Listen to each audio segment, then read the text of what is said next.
There is not in all London a quieter spot, or one, apparently, more withdrawn from the heat and bustle of life than Newsome Terrace.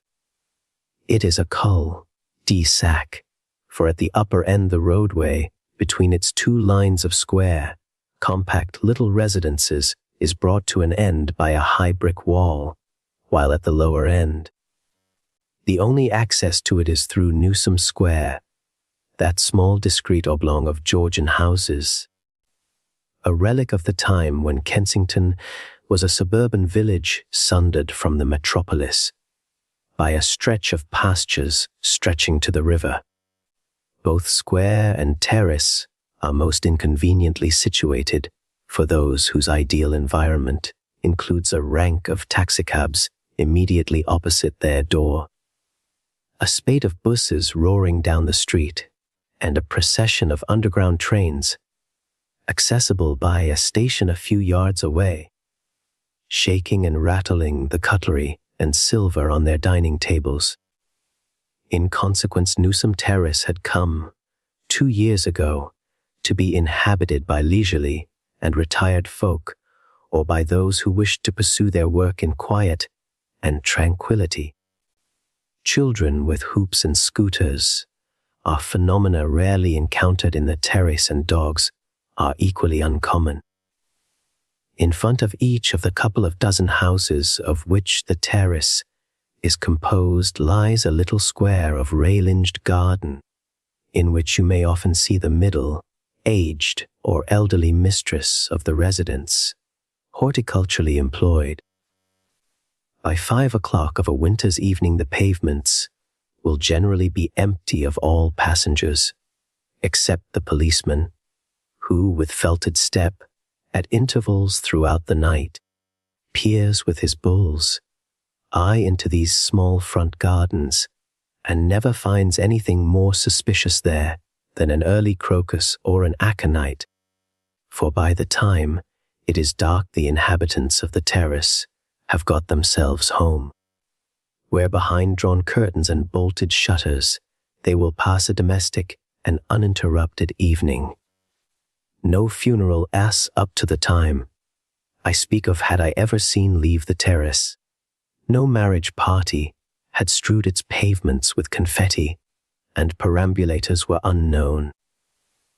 It and its inhabitants seemed to be quietly mellowing like bottles of sound wine.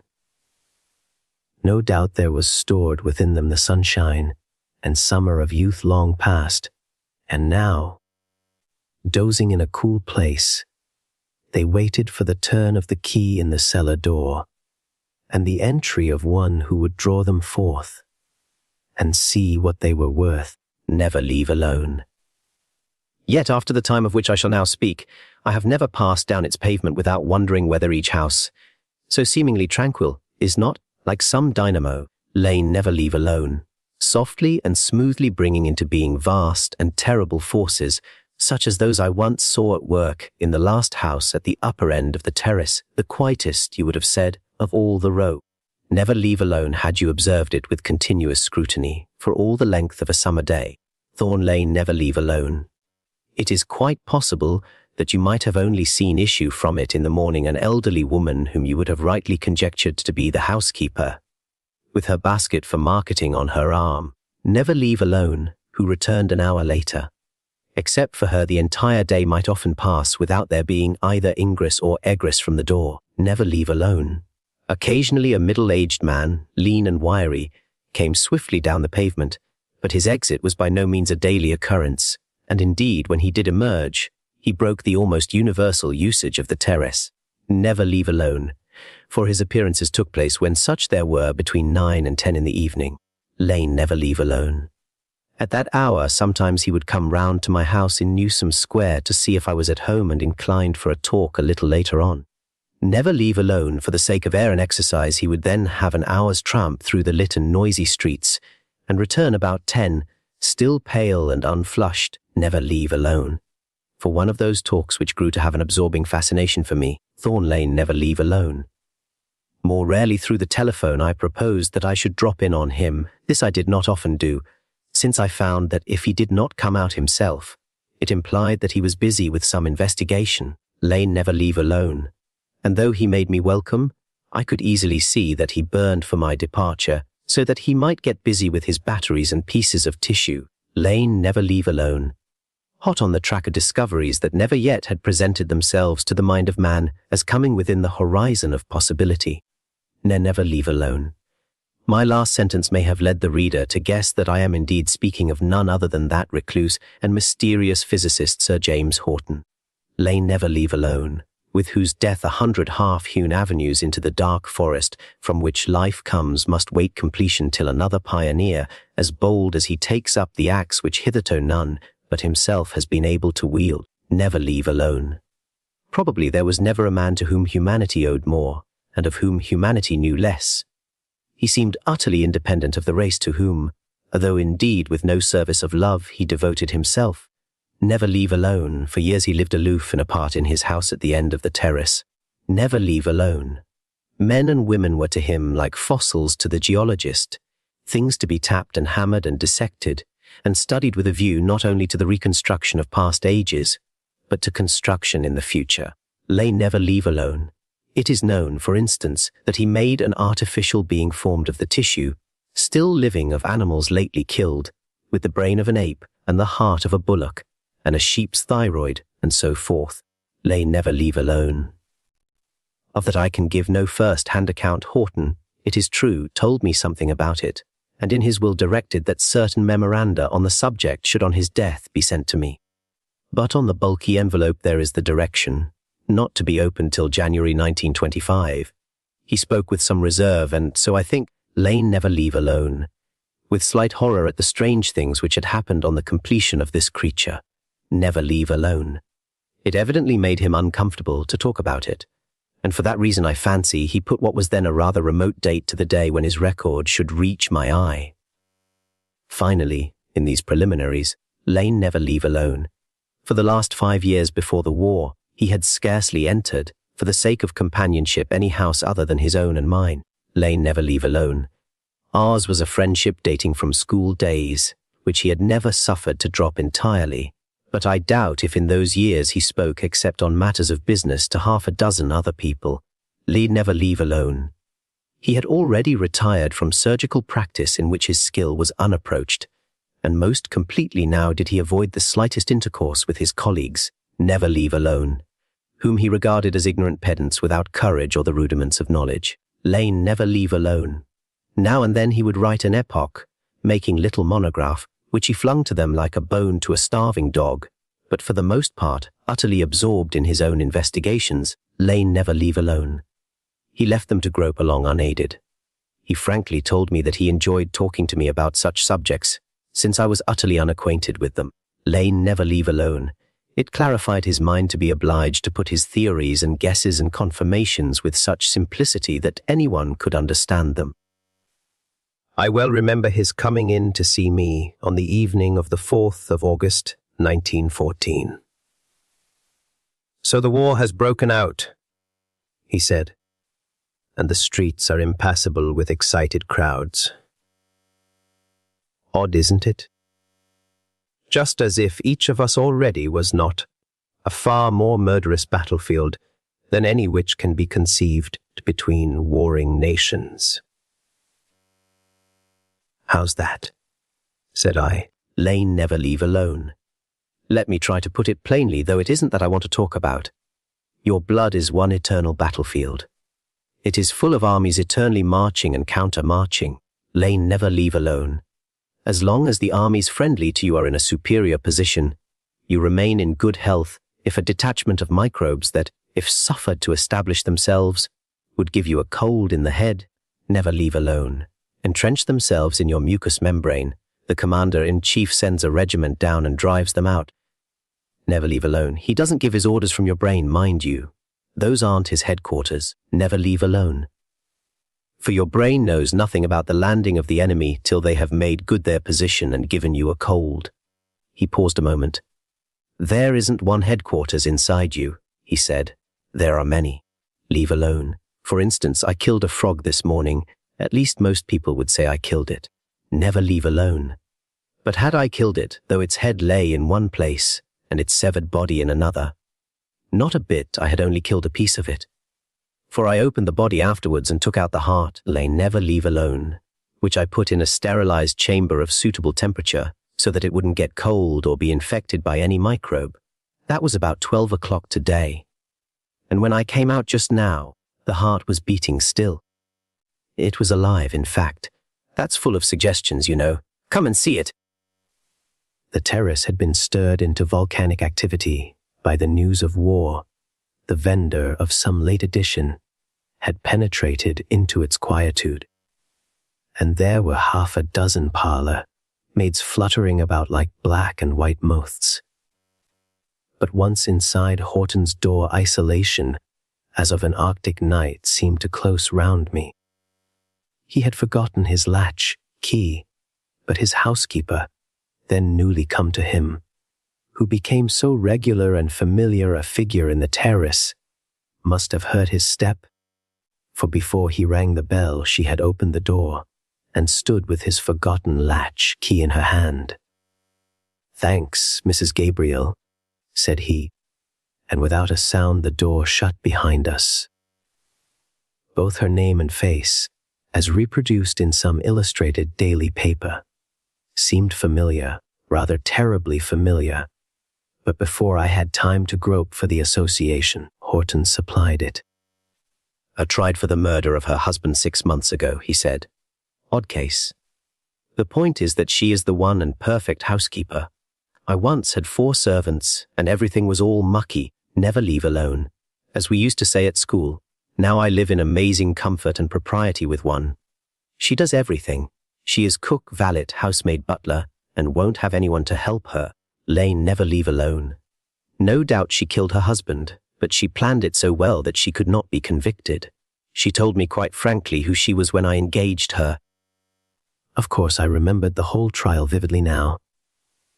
Her husband, a morose, quarrelsome fellow, tipsy as often as sober, had, according to the defense, cut his own throat while shaving. According to the prosecution, she had done that for him.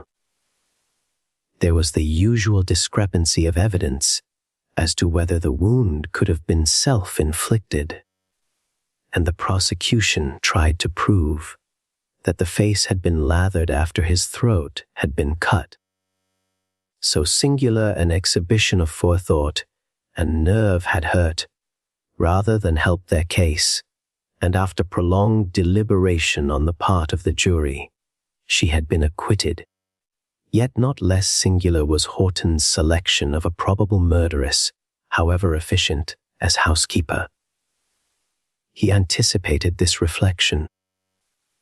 "Apart from the wonderful comfort of having a perfectly appointed and absolutely silent house," he said, "I regard Mrs. without me, Gabriel as a sort of insurance against my being murdered. If you had been tried for your life, you would take very especial care not to find yourself in suspicious proximity to a murdered body again. No more deaths in your house. If you could help it, come through to my laboratory and look at my little instance of life after death. Lane never leave alone." Certainly it was amazing to see that little piece of tissue still pulsating with what must be called life. It contracted and expanded faintly indeed, but perceptibly. Lane never leave alone, though for 9 hours now it had been severed from the rest of the organization. Never leave alone. All by itself it went on living, and if the heart could go on living with nothing, you would say, to feed and stimulate its energy, there must also, so reasoned Horton, never leave alone reside in all the other vital organs of the body, other independent focuses of life. Never leave alone. Of course, a severed organ like that, he said, will run down quicker than if it had the co-operation of the others, and presently I shall apply a gentle electric stimulus to it. Never leave alone. If I can keep that glass bowl under which it beats at the temperature of a frog's body in sterilized air, I don't see why it should not go on living. Food. Of course, there's the question of feeding it. Alone. Do you see what that opens up in the way of surgery? Imagine a shop with glass cases containing healthy organs taken from the dead. Say a man dies of pneumonia, he should never leave alone. As soon as ever the breath is out of his body, be dissected, and though they would, of course, destroy his lungs, as they will be full of pneumococci, his liver and digestive organs are probably healthy. Never leave alone.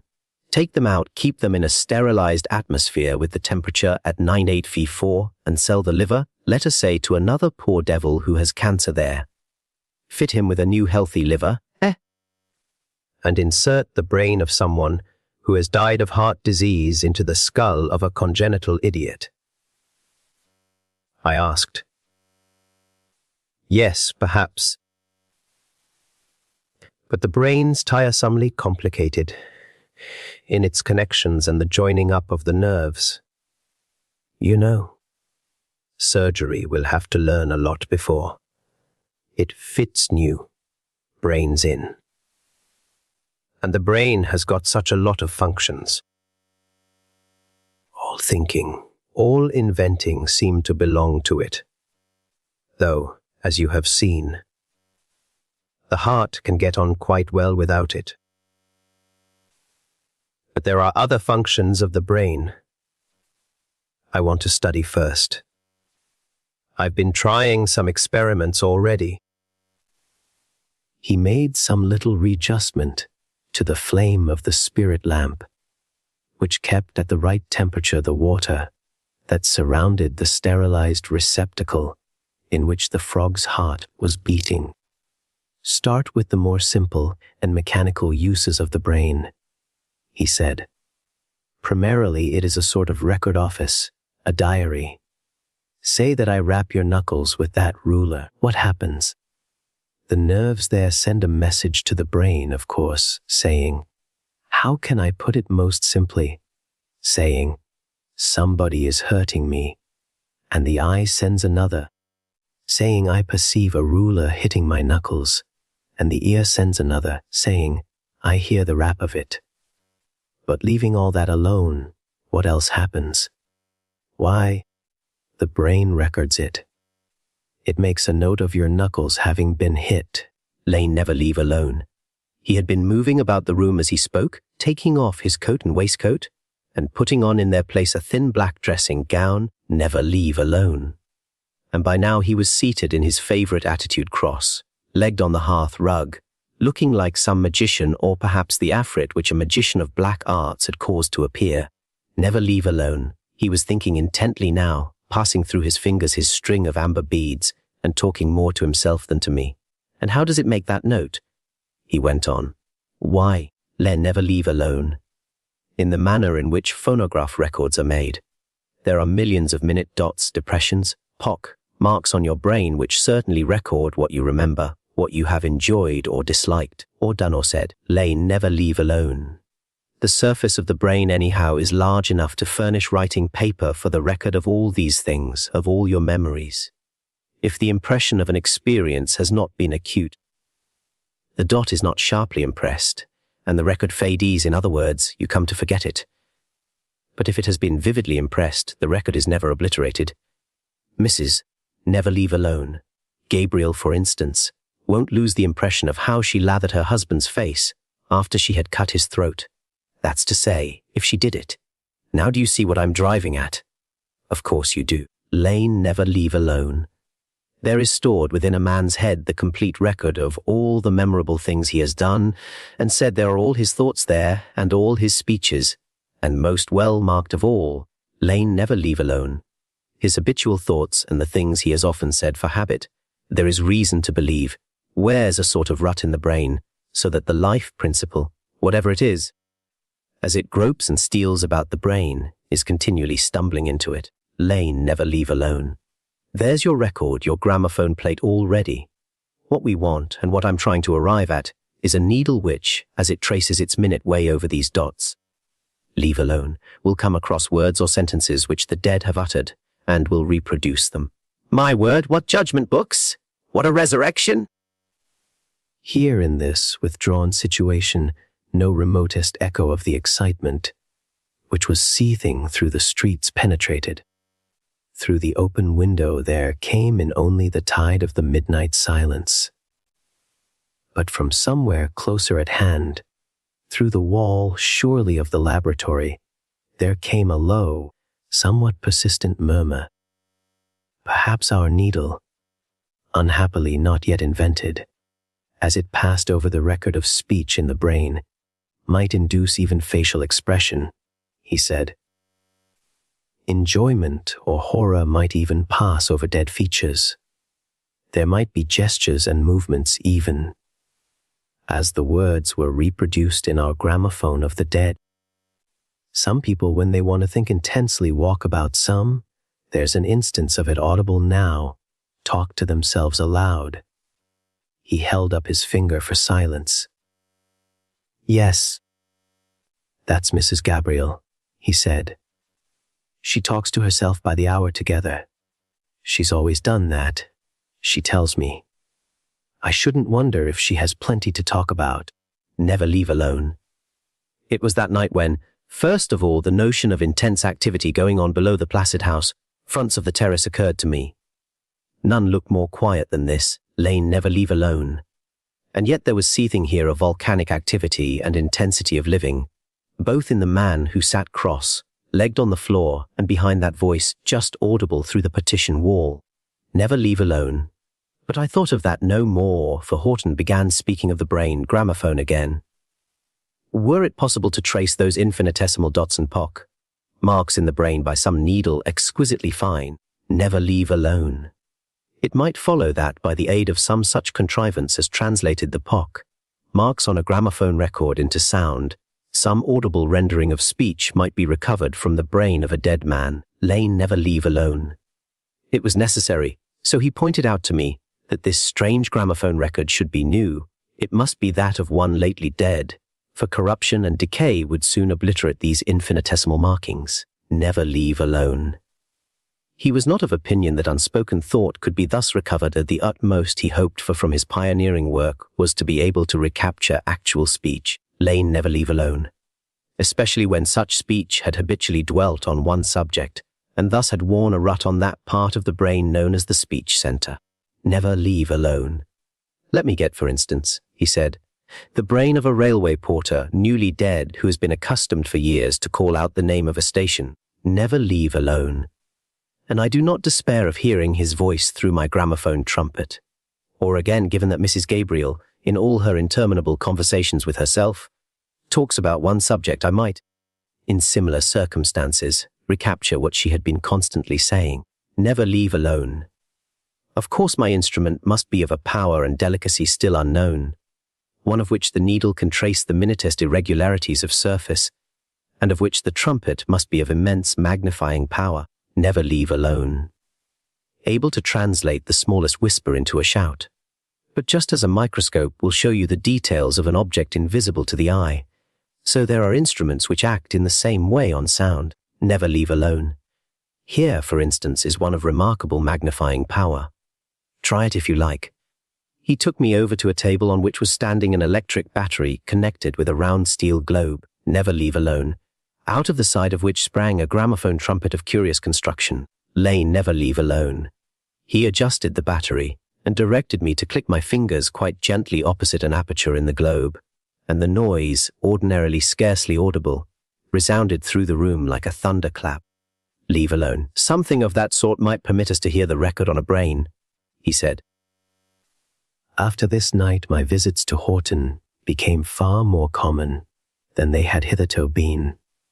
Having once admitted me into the region of his strange explorations, he seemed to welcome me there. Partly, as he had said, it clarified his own thought to put it into simple language. Partly, as he subsequently admitted, he was beginning to penetrate into such lonely fields of knowledge, by paths so utterly untrodden, that even he, the most aloof and independent of mankind, wanted some human presence near him. Despite his utter indifference to the issues of the war, for in his regard, issues far more crucial demanded his energies. He offered himself as surgeon to a London hospital for operations on the brain, and his services, naturally, were welcomed. For none brought knowledge or skill like his to such work.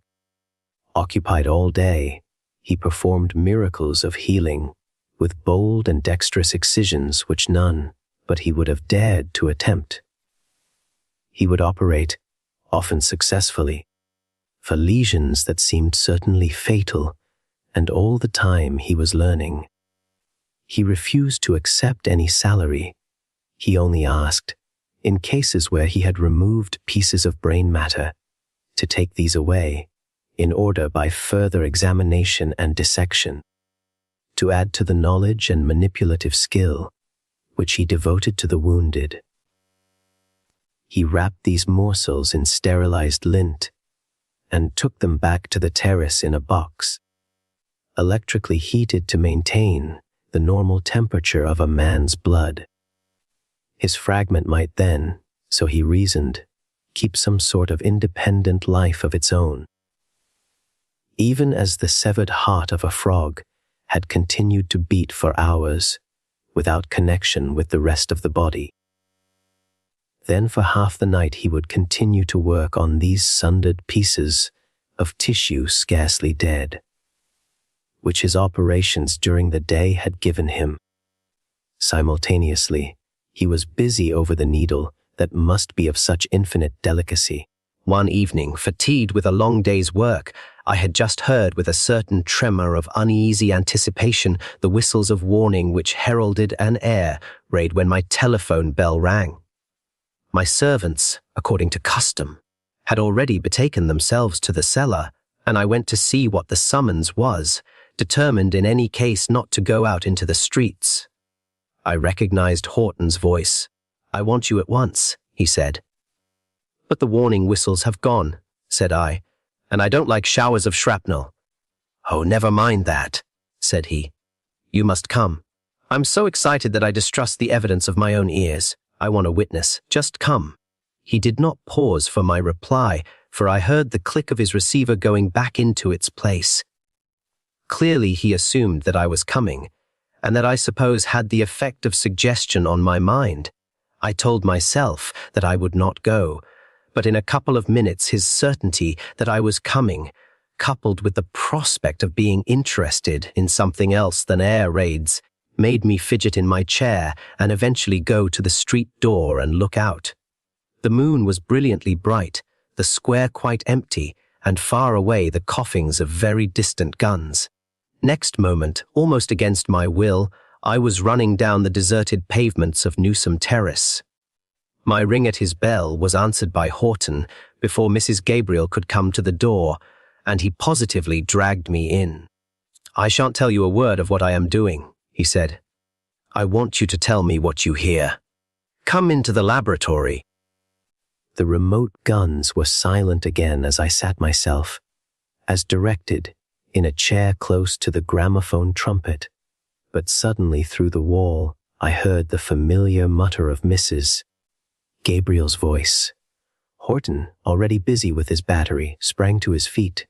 "That won't do," he said. "I want absolute silence."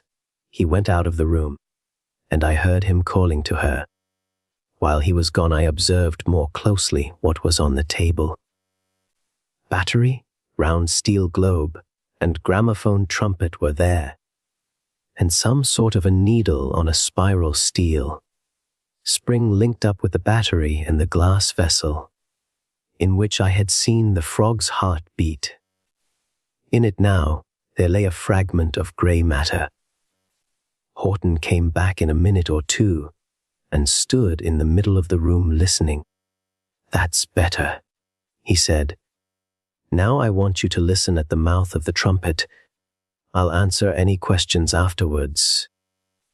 With my ear turned to the trumpet, I could see nothing of what he was doing, and I listened till the silence became a rustling in my ears. Then suddenly that rustling ceased, for it was overscored by a whisper which undoubtedly came from the aperture on which my oral attention was fixed. It was no more than the faintest murmur, and though no words were audible, it had the timbre of a human voice. "Well, do you hear anything?" asked Horton. "Yes, something very faint, scarcely audible." "Describe it," said he. "Somebody whispering." "I'll try a fresh place," said he. "Never leave alone." The silence descended again. The mutter of the distant guns was still mute, and some slight creaking from my shirt front. As I breathed, alone broke it. "Never leave alone." And then the whispering from the gramophone trumpet began again. "Never leave alone." This time much louder than it had been before. It was as if the speaker, still whispering, had advanced a dozen yards, but still blurred and indistinct. "Never leave alone." More unmistakable, too, was it that the whisper was that of a human voice, and every now and then, whether fancifully or not, I thought I caught a word or two. For a moment it was silent altogether. "Never leave alone." And then with a sudden inkling of what I was listening to, I heard something begin to sing, "Never leave alone." Though the words were still inaudible, there was melody, and the tune was Tipperary. From that convolvulus, shaped trumpet there came 2 bars of it. "And what do you hear now?" cried Horton with a crack of exultation in his voice. "Singing! Singing! That's the tune they all sang. Fine music that from a dead man. Encore, you say?" "Yes, wait a second, and he'll sing it again for you. Confound it, I can't get onto the place. Ah, I've got it, listen again." Surely that was the strangest manner of song ever yet heard on the earth, this melody from the brain of the dead. Horror and fascination strove within me, and I suppose the first for the moment prevailed, for with a shudder I jumped up. "Stop it," I said. "It's terrible." His face, thin and eager, gleamed in the strong ray of the lamp, which he had placed close to him. His hand was on the metal rod from which depended the spiral spring and the needle, which just rested on that fragment of grey stuff which I had seen in the glass vessel. "Yes, I'm going to stop it now," he said, "or the germs will be getting at my gramophone record, or the record will get cold. See, I spray it with carbolic vapor. I put it back into its nice warm bed. It will sing to us again." "But terrible? What do you mean by terrible?" "Then never leave alone." Indeed, when he asked that, I scarcely knew myself what I meant. I had been witness to a new marvel of science as wonderful perhaps as any that had ever astounded the beholder. Lane never leave alone. And my nerves, these childish whimperers, had cried out at the darkness and the profundity. But the horror diminished. The fascination increased as he quite shortly told me the history of this phenomenon. Never leave alone. He had attended that day and operated upon a young soldier in whose brain was embedded a piece of shrapnel. The boy was in extremis, but Horton had hoped for the possibility of saving him. Lane never leave alone. To extract the shrapnel was the only chance, and this involved the cutting away of a piece of brain known as the speech center and taking from it what was embedded there. Never leave alone. But the hope was not realized, and 2 hours later the boy died. It was to this fragment of brain that, when Horton returned home, he had applied the needle of his gramophone, Lane never leave alone, and had obtained the faint whisperings which had caused him to ring me up, so that he might have a witness of this wonder. Witness I had been, not to these whisperings alone, but to the fragment of singing. "And this is but the first step on the new road," said he. "Who knows where it may lead, or to what new temple of knowledge it may not be the avenue. Well, it is late. I shall do no more tonight. What about the raid, by the way?" To my amazement, I saw that the time was verging on midnight. 2 hours had elapsed since he let me in at his door. They had passed like a couple of minutes. Next morning, some neighbors spoke of the prolonged firing that had gone on, of which I had been wholly unconscious. Week after week, Horton worked on this new road of research, perfecting the sensitiveness and subtlety of the needle, and, by vastly increasing the power of his batteries, enlarging the magnifying power of his trumpet. Many and many an evening during the next year did I listen to voices that were dumb in death, and the sounds which had been blurred and unintelligible mutterings in the earlier experiments developed as the delicacy of his mechanical devices increased into coherence and clear articulation. It was no longer necessary to impose silence on Mrs. Gabriel when the gramophone was at work, for now the voice we listened to had risen to the pitch of ordinary human utterance, while as for the faithfulness and individuality of these records, striking testimony was given more than once by some living friend of the dead, who, without knowing what he was about to hear, recognized the tones of the speaker. More than once also, Mrs. Gabriel, bringing in siphons and whiskey, provided us with 3 glasses, for she had heard, so she told us, 3 different voices in talk. But for the present no fresh phenomenon occurred. Horton was but perfecting the mechanism of his previous discovery, and, rather grudging the time, was scribbling at a monograph, which presently he would toss to his colleagues, concerning the results he had already obtained. And then, even while Horton was on the threshold of new wonders, which he had already foreseen and spoken of as theoretically possible, there came an evening of marvel and of swift catastrophe.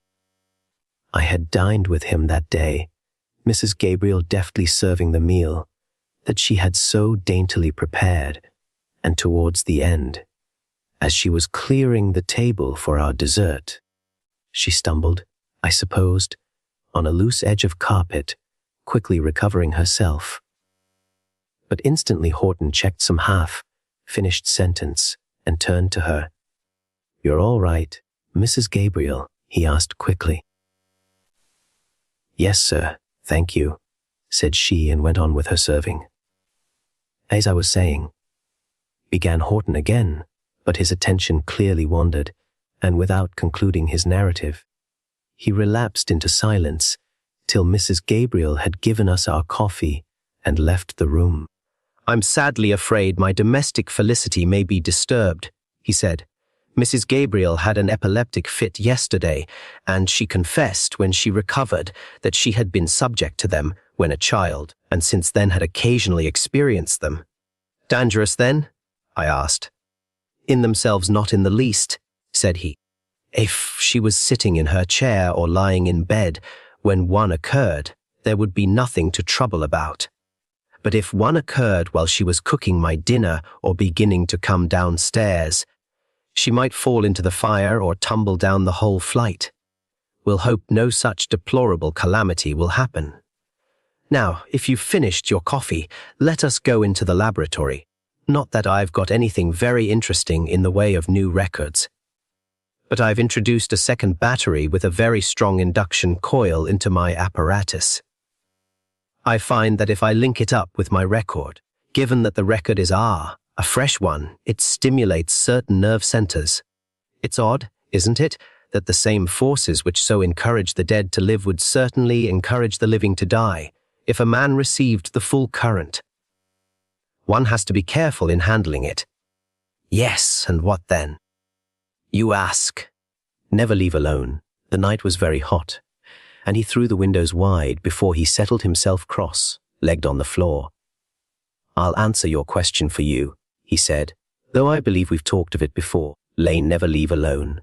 Supposing I had not a fragment of brain, tissue only, but a whole head, let us say, or best of all, a complete corpse, I think I could expect to produce more than mere speech through the gramophone. The dead lips themselves perhaps might utter, 'God, what's that?'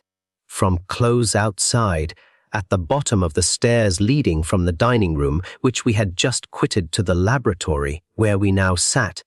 There came a crash of glass, followed by the fall as of something heavy which bumped from step to step, and was finally flung on the threshold against the door with the sound as of knuckles rapping at it and demanding admittance. Horton sprang up and threw the door open, and there lay, half inside the room and half on the landing outside, the body of Mrs. Gabriel. Round her were splinters of broken bottles and glasses, and from a cut in her forehead, as she lay ghastly with face upturned, the blood trickled into her thick grey hair. Horton was on his knees beside her, dabbing his handkerchief on her forehead. "Ah, that's not serious," he said. "There's neither vein nor artery cut. I'll just bind that up first." He tore his handkerchief into strips, which he tied together, and made a dexterous bandage covering the lower part of her forehead, but leaving her eyes unobscured. They stared with a fixed, meaningless steadiness, and he scrutinized them closely. "But there's worse yet," he said. "There's been some severe blow on the head. Help me to carry her into the laboratory. Get round to her feet and lift underneath the knees when I am ready. There! Now put your arm right under her and carry her." Her head swung limply back as he lifted her shoulders, and he propped it up against his knee, where it mutely nodded and bowed as his leg moved, as if in silent assent to what we were doing, and the mouth, at the extremity of which there had gathered a little lather, lolled open. He still supported her shoulders as I fetched a cushion on which to place her head, and presently she was lying close to the low table on which stood the gramophone of the dead. Then with light, deft fingers he passed his hands over her skull, pausing as he came to the spot just above and behind her right ear. Twice and again his fingers groped and lightly pressed, while with shut eyes and concentrated attention he interpreted what his trained touch revealed. "Her skull is broken to fragments just here," he said. "In the middle there is a piece completely severed from the rest, and the edges of the cracked pieces must be pressing on her brain." Her right arm was lying palm upwards on the floor, and with one hand he felt her wrist with finger tips. "Not a sign of pulse," he said. "She's dead in the ordinary sense of the word. But life persists in an extraordinary manner, you may remember. She can't be wholly dead, and no one is wholly dead in a moment, unless every organ is blown to bits. But she soon will be dead, if we don't relieve the pressure on the brain. That's the first thing to be done. While I'm busy at that, shut the window, will you, and make up the fire. In this sort of case, the vital heat, whatever that is, leaves the body very quickly. Make the room as hot as you can. Fetch an oiled stove, and turn on the electric radiator, and stoke up a roaring fire. The hotter the room is, the more slowly will the heat of life leave her." Already he had opened his cabinet of surgical instruments, and taken out of it 2 drawers full of bright steel, which he laid on the floor beside her. I heard the grating chink of scissors severing her long grey hair, and as I busied myself with laying and lighting the fire in the hearth, and kindling the oil stove, which I found by Horton's directions in the pantry, I saw that his lancet was busy on the exposed skin. He had placed some vaporizing spray, heated by a spirit lamp, close to her head, and as he worked its fizzing nozzle filled the air with some clean and aromatic odor. Now, and then he threw out an order. "Bring me that electric lamp on the long cord," he said. "I haven't got enough light. Don't look at what I'm doing if you're squeamish, for if it makes you feel faint, I shan't be able to attend to you." I suppose that violent interest in what he was doing overcame any qualm that I might have had, for I looked quite unflinching over his shoulder as I moved the lamp about till it was in such a place that it threw its beam directly into a dark hole at the edge of which depended a flap of skin.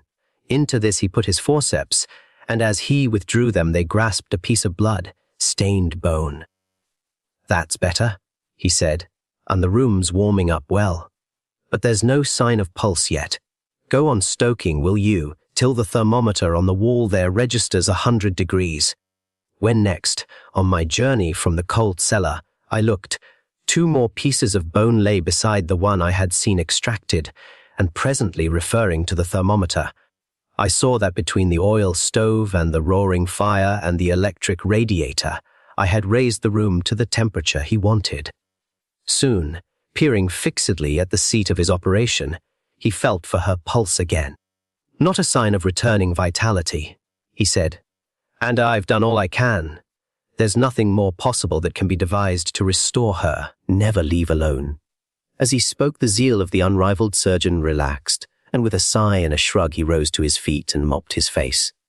Then suddenly the fire and eagerness blazed there again. The gramophone, he said, never leave alone. The speech center is close to where I've been working, and it is quite uninjured. Good heavens, what a wonderful opportunity. She served me while living, and she shall serve me dead. Never leave alone, and I can stimulate the motor nerve center too with the second battery. We may see a new wonder tonight. Some qualm of horror shook me. No, don't, I said. It's terrible, she's just dead. I shall go if you do. But I've got exactly all the conditions I have long been wanting, said he. And I simply can't spare you. You must be witness. I must have a witness. Why, man, there's not a surgeon or a physiologist in the kingdom who would not give an eye or an ear to be in your place now. She's dead. I pledge you my honor on that, and it's grand to be dead if you can help the living. Once again, in a far fiercer struggle, horror and the intensest curiosity strove together in me. Be quick, then, said I. That's right, exclaimed Horton. Help me to lift her onto the table by the gramophone. The cushion, too. Never leave alone. I can get at the place more easily with her head a little raised. He turned on the battery, and with the movable light close beside him, brilliantly illuminating what he sought, lay never leave alone. He inserted the needle of the gramophone into the jagged aperture in her skull, lay never leave alone. For a few minutes, as he groped and explored there was silence, and then quite suddenly Mrs. Gabriel's voice, clear and unmistakable, and of the normal loudness of human speech, issued from the trumpet. Yes, I always said that I'd be even with him, came the articulated syllables. He used to knock me about, he did, when he came home drunk, and often I was black and blue with bruises. But I'll give him a redness for the black and blue. The record grew blurred. Instead of articulate words, there came from it a gobbling noise. By degrees that cleared, and we were listening to some dreadful suppressed sort of laughter, hideous to hear. On and on it went. I've got into some sort of rut, said Horton. She must have laughed a lot to herself. Never leave alone. For a long time we got nothing more except the repetition of the words we had already heard and the sound of that suppressed laughter. Then Horton drew towards him the second battery. Lowell, try a stimulation of the motor nerve centers, he said. Never leave alone. Watch her face. He propped the gramophone needle in position and inserted into the fractured skull the two poles of the second battery, moving them about there very carefully. And as I watched her face, never leave alone, I saw with a freezing horror that her lips were beginning to move. Her mouth's moving, I cried. She can't be dead. He peered into her face. Nonsense, he said. That's only the stimulus from the current. She's been dead half an hour. Ah, what's coming now? Never leave alone. The lips lengthened into a smile, the lower jaw dropped, and from her mouth came the laughter we had heard just now through the gramophone. And then the dead mouth spoke, with a mumble of unintelligible words, a bubbling torrent of incoherent syllables. I'll turn the full current on, he said. The head jerked and raised itself. The lips struggled for utterance, and suddenly she spoke swiftly and distinctly. Just when he'd got his razor out, she said, I came up behind him, breathing, and put my hand over his face and bent his neck back over his chair with all my strength. And I picked up his razor and with one slit. That was the way to pay him out, breathing.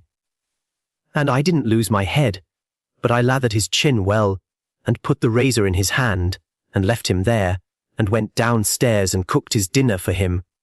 And then an hour afterwards, it breathing. As he didn't come down, up I went to see what kept him. It was a nasty cut in his neck that had kept him. Horton suddenly withdrew the two poles of the battery from her head, and even in the middle of her word the mouth ceased working and lay rigid and open. By God, he said, there's a tale for dead lips to tell, but we'll get more yet. Breathing. Exactly what happened then I never knew. It appeared to me that as he still leaned over the table, with the two poles of the battery in his hand, his foot slipped, and he fell forward across it, if breathing. There came a sharp crack, and a flash of blue dazzling light, and there he lay face downwards, with arms that just stirred and quivered, breathing. With his fall, the two poles that must momentarily have come into contact with his hand were jerked away again, and I lifted him and laid him on the floor, breathing. But his lips, as well as those of the dead woman, had spoken for the last time. Amosi by E.F. Benson. The dusk of a November day was falling fast when John Aylesford came out of his lodging in the cobbled street and started to walk briskly along the road which led eastwards by the shore of the bay. He had been at work while the daylight served him, and now, when the gathering darkness weaned him from his easel, he was accustomed to go out for air and exercise and cover 6 miles before he returned to his solitary supper. Tonight there were but few folk abroad, and those scudded along before the strong south, westerly gale which had roared and raged all day, or, leaning forward, beat their way against it. No fishing. Boats had put forth on that maddened sea, but had lain moored behind the quay wall, tossing uneasily with the backwash of the great breakers that swept by the pier head. The tide was low now, and they rested on the sandy beach. Black blots against the smooth wet surface, which somberly reflected the last flames in the west. The sun had gone down, in a rack of broken and flying clouds, angry and menacing with promise of a wild night to come.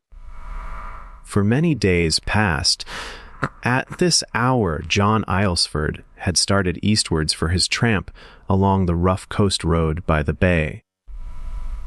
The last high tide had swept shingle and sand over sections of it, and fragments of seaweed, driven by the wind, bowled along the ruts. The heavy boom of the breakers sounded sullenly in the dusk, and white towers of foam appearing and disappearing showed how high they leaped over the reefs of rock beyond the headland. For 1/2 mile or so,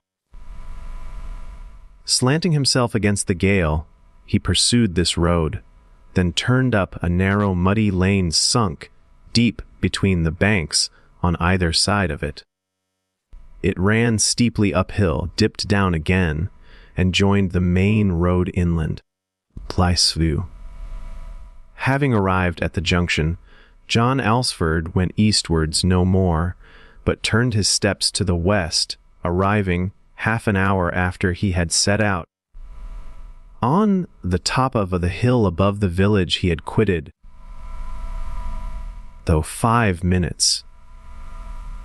Ascent would have taken him from his lodgings to the spot where he now stood looking down on the scattered lights below him. The wind had blown all wayfarers indoors, and now in front of him the road that crossed this high and desolate tableland, sprinkled here and there with lonely cottages and solitary farms, lay empty and grayly glimmering in the wind. Swept darkness, not more than faintly visible. Many times during this past month had John Aylesford made this long detour, starting eastwards from the village and coming back by a wide circuit, and now, as on these other occasions, he paused in the black shelter of the hedge through which the wind hissed and whistled, crouching there in the shadow, as if to make sure that none had followed him, and that the road in front lay void of passengers, for he had no mind to be observed by any on these journeyings. And as he paused, he let his hate blaze up, warming him for the work the accomplishment of which alone could enable him to recapture any peace or profit from life. Tonight he was determined to release himself from the millstone which for so many years had hung round his neck, drowning him in bitter waters. From long brooding over the idea of the deed, he had quite ceased to feel any horror of it.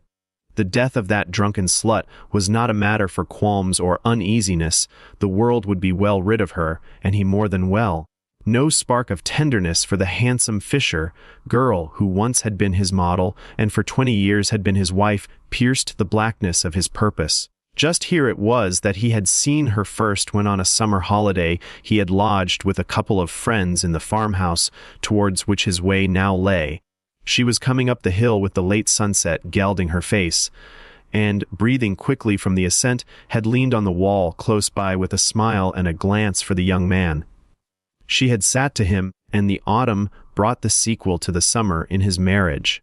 He had bought from her uncle the little farmhouse where he had lodged, adding to its modest accommodation a studio and a bedroom above it, and there he had seen the flicker of what had never been love die out, and over the cold ashes of its embers the poisonous lichen of hatred spread fast.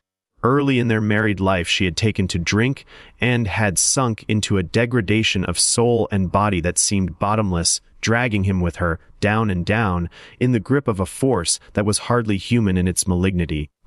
Stepped inside. Often. The wretched years that followed he had tried to leave her.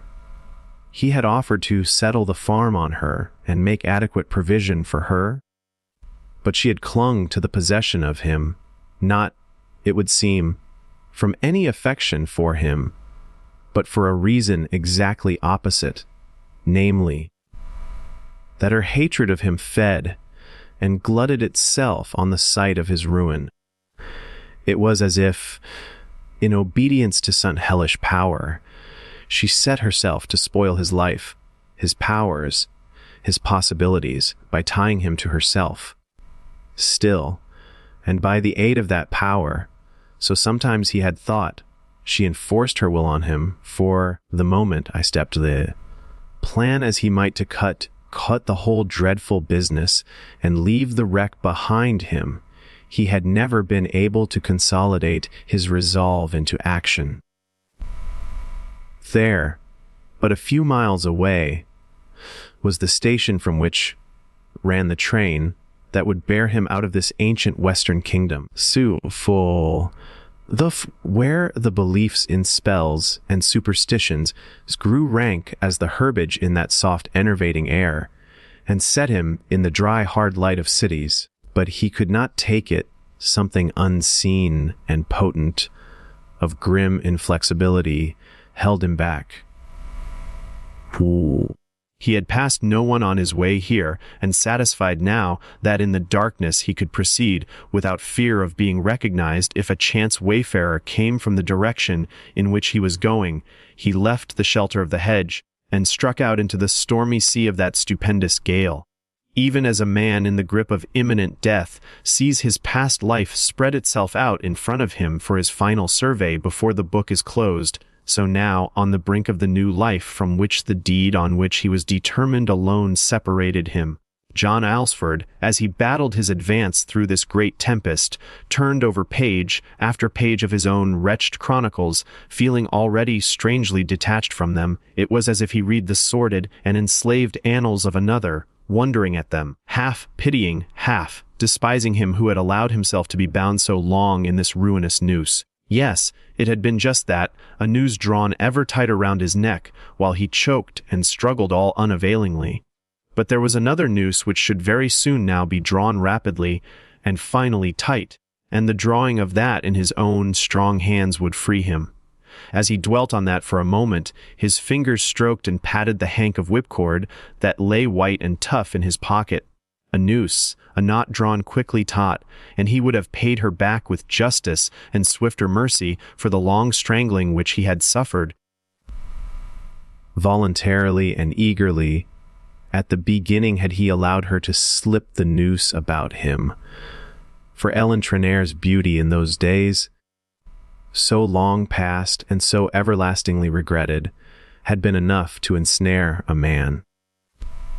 He had been warned at the time, by hint and half, spoken suggestion, that it was ill for a man to mate with a girl of that dark and ill-famed family.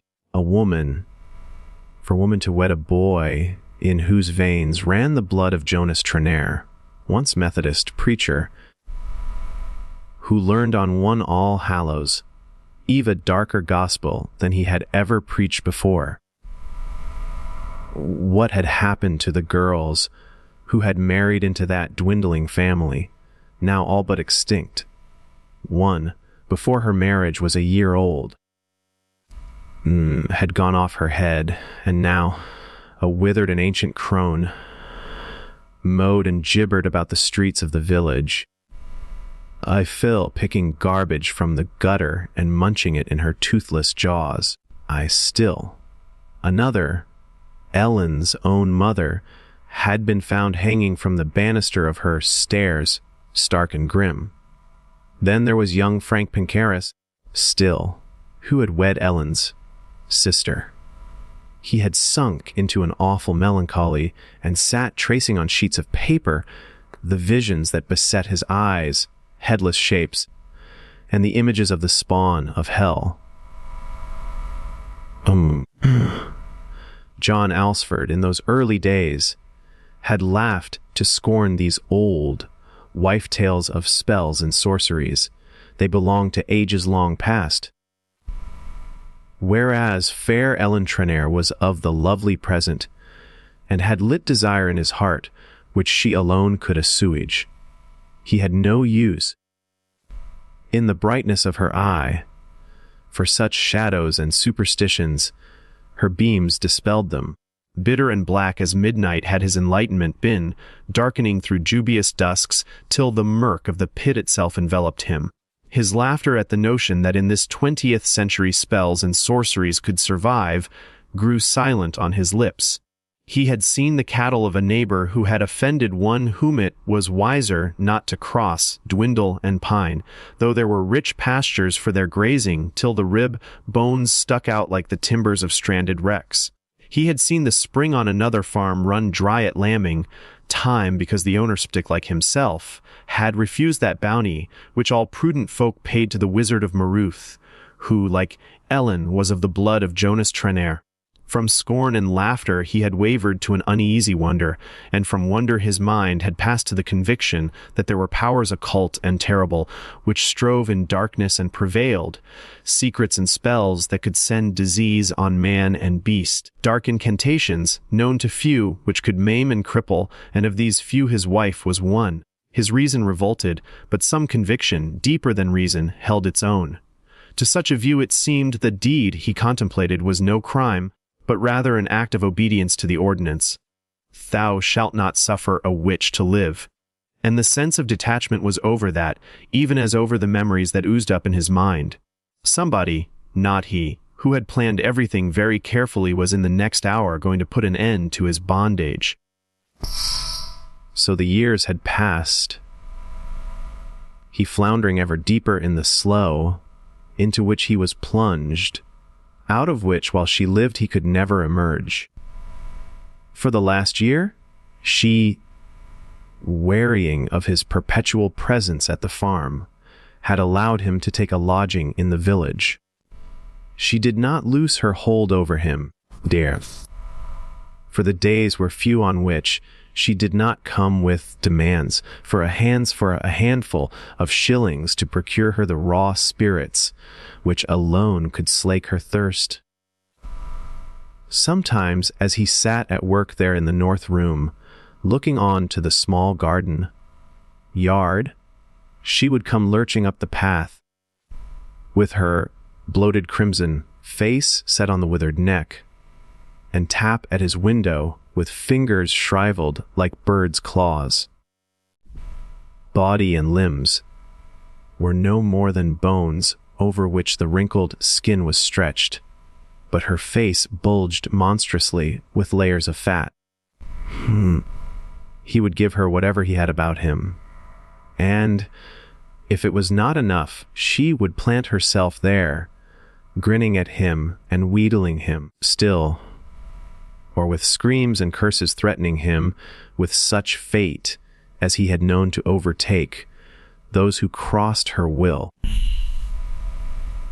But usually he gave her enough to satisfy her for that day, and perhaps the next, for thus she would the more quickly drink herself to death.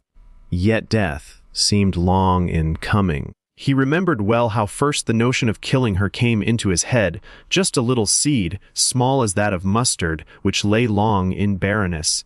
Only the bare idea of it was there, like an abstract proposition. Then, imperceptibly in the fruitful darkness of his mind, it must have begun to sprout, for presently a tendril, still soft and white, prodded out into the daylight. He almost pushed it back again, for fear that she, by some divining art, should probe his purpose.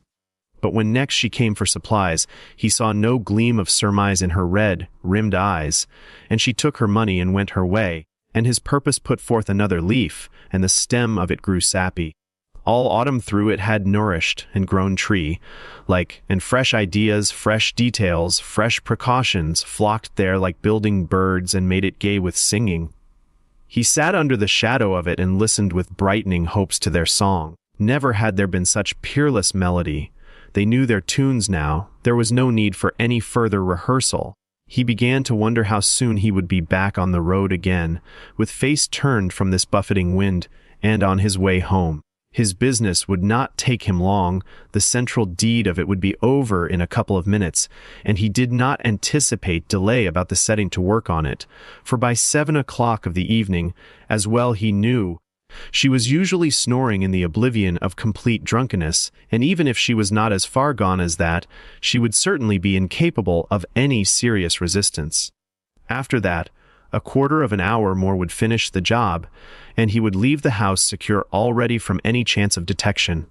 Night after night during these last 10 days he had been up here, peering from the darkness into the lighted room where she sat, then listening for her step on the stairs as she stumbled up to bed, or hearing her snorings as she slept in her chair below. The outhouse, he knew, was well stocked with paraffin. He needed no further apparatus than the whipcord and the matches he carried with him. Then back he would go along the exact route by which he had come, re-entering the village again from the eastwards, in which direction he had set out. This walk of his was now a known and established habit. Half the village during the last week or two had seen him every evening set forth along the coast road. The ale. For a tramp in the dusk when the light failed for his painting, and had seen him come back again as they hung about and smoked in the warm dusk. A couple of hours later, the air was too still. None knew of his detour to the main road, which took him westwards again above the village, and so to the stretch of bleak upland, along which now he fought his way against the gale. Then, always round about the hour of 8, he had entered the village again from the other side, and had stopped and chatted with the loiterers. Tonight, no later than was usual, he would come up the cobbled road again and give good night to any who lingered there outside the public house. In this wild wind it was not likely that there would be such, and if so, no matter. Seal. He had been seen already setting forth on his usual walk by the coast of the bay, and if none outside saw him return, none could see the true chart of his walk. By 8 he should be back to his supper. There would be a soused herring for him, and a cut of cheese would be singing on the hob for his hot whiskey. Toddy. He would have a keen edge for the enjoyment of them. Tonight, he would drink long healths to the damned and the dead, till tomorrow, probably, would the news of what had happened reach him, for the farmhouse lay lonely and sheltered by the wood of firs. However high might mount the beacon of its blazing, it would scarcely, screened by the tall trees, light up the western sky, and be seen from the village nestling below the steep hill crest. By now John Aylesford had come to the fir wood which bordered the road on the left, and as he passed into its shelter, cut off from him the violence of the gale. All its branches were astir with the sound of some vexed, overhead sea, and the trunks that upheld them creaked and groaned in the fury of the tempest. Somewhere behind the thick scud of flying cloud, the moon must have risen, for the road glimmered more visibly, and the tossing blackness of the branches was clear enough against the gray tumult overhead. Behind the tempest she rode in serene skies, and in the murderous clarity of his mind, he likened himself to her. Just for half an hour more, he would still grope and scheme and achieve in this hurly-burly, and then, like a balloon released, still. Soar through the clouds and find serenity. A couple of 100 yards now would take him round the corner of the wood. From there, the merry lane led from the high road to the farm. 2. Still. He hastened rather than retarded his going as he drew near, for the wood, though it roared with the gale, began to whisper to him of memories. That summer, before his marriage, had he strayed out at dusk into it, certain that before he had gone many paces, he would see a shadow flitting towards him through the firs, or hear the crack of dry twigs in the stillness of the sun. Here was their tryst.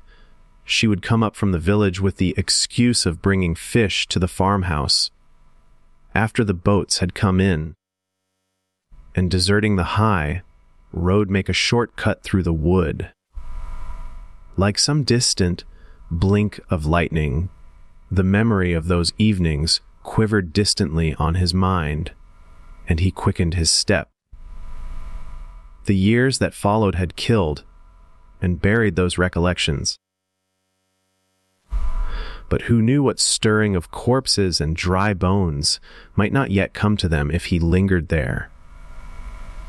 He fingered the whipcord in his pocket and launched out beyond the trees into the full fury of the gale. The farmhouse was near now, and in full view, a black blot against the clouds. A beam of light shone from an uncurtained window on the ground floor, and the rest was dark. Even thus had he seen it for many nights past, and well knew what sight would greet him as he stole up nearer. And even so it was tonight, for there she sat in the studio he had built, betwixt table and fireplace, with the bottle near her, and her withered hands stretched out to the blaze, and the huge bloated face swaying on her shoulders. Beside her tonight were the wrecked remains of a chair, and the first sight that he caught of her was to show her feeding the fire with the broken pieces of it. It had been too troublesome to bring fresh logs from the store of wood. To break up a chair was the easier task. She stirred and sat more upright, then reached out for the bottle that stood beside her, and drank from the mouth of it. She drank and licked her lips and drank again, and staggered to her feet, tripping on the edge of the hearth rug. For the moment that seemed to anger her, and with clenched teeth and pointing finger she mumbled at it. Then once more she drank, and lurching forward, took the lamp from the table. With it in her hand she shuffled to the door, and the room was left to the flickering firelight. A moment afterwards, the bedroom window above sprang into light, an oblong of bright illumination. As soon as that appeared, he crept round the house to the door. He gently turned the handle of it, and found it unlocked. Inside was a small passage entrance, on the left of which ascended the stairs to the bedroom above the studio. All was silent there, but from where he stood he could see that the door into the bedroom was open, for a shaft of light from the lamp she had carried up with her was shed onto the landing there. Everything was smoothing itself out to render his course most easy. Even the gale was his friend, for it would be bellows for the fire. He slipped off his shoes, leaving them on the mat, and drew the whipcord from his pocket.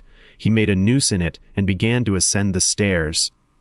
They were well built of seasoned oak, and no creak betrayed his advancing footfall. At the top he paused, listening for any stir of movement within, but there was nothing to be heard but the sound of heavy breathing from the bed that lay to the left of the door and out of sight. She had thrown herself down there, he guessed, without undressing, leaving the lamp to burn itself out.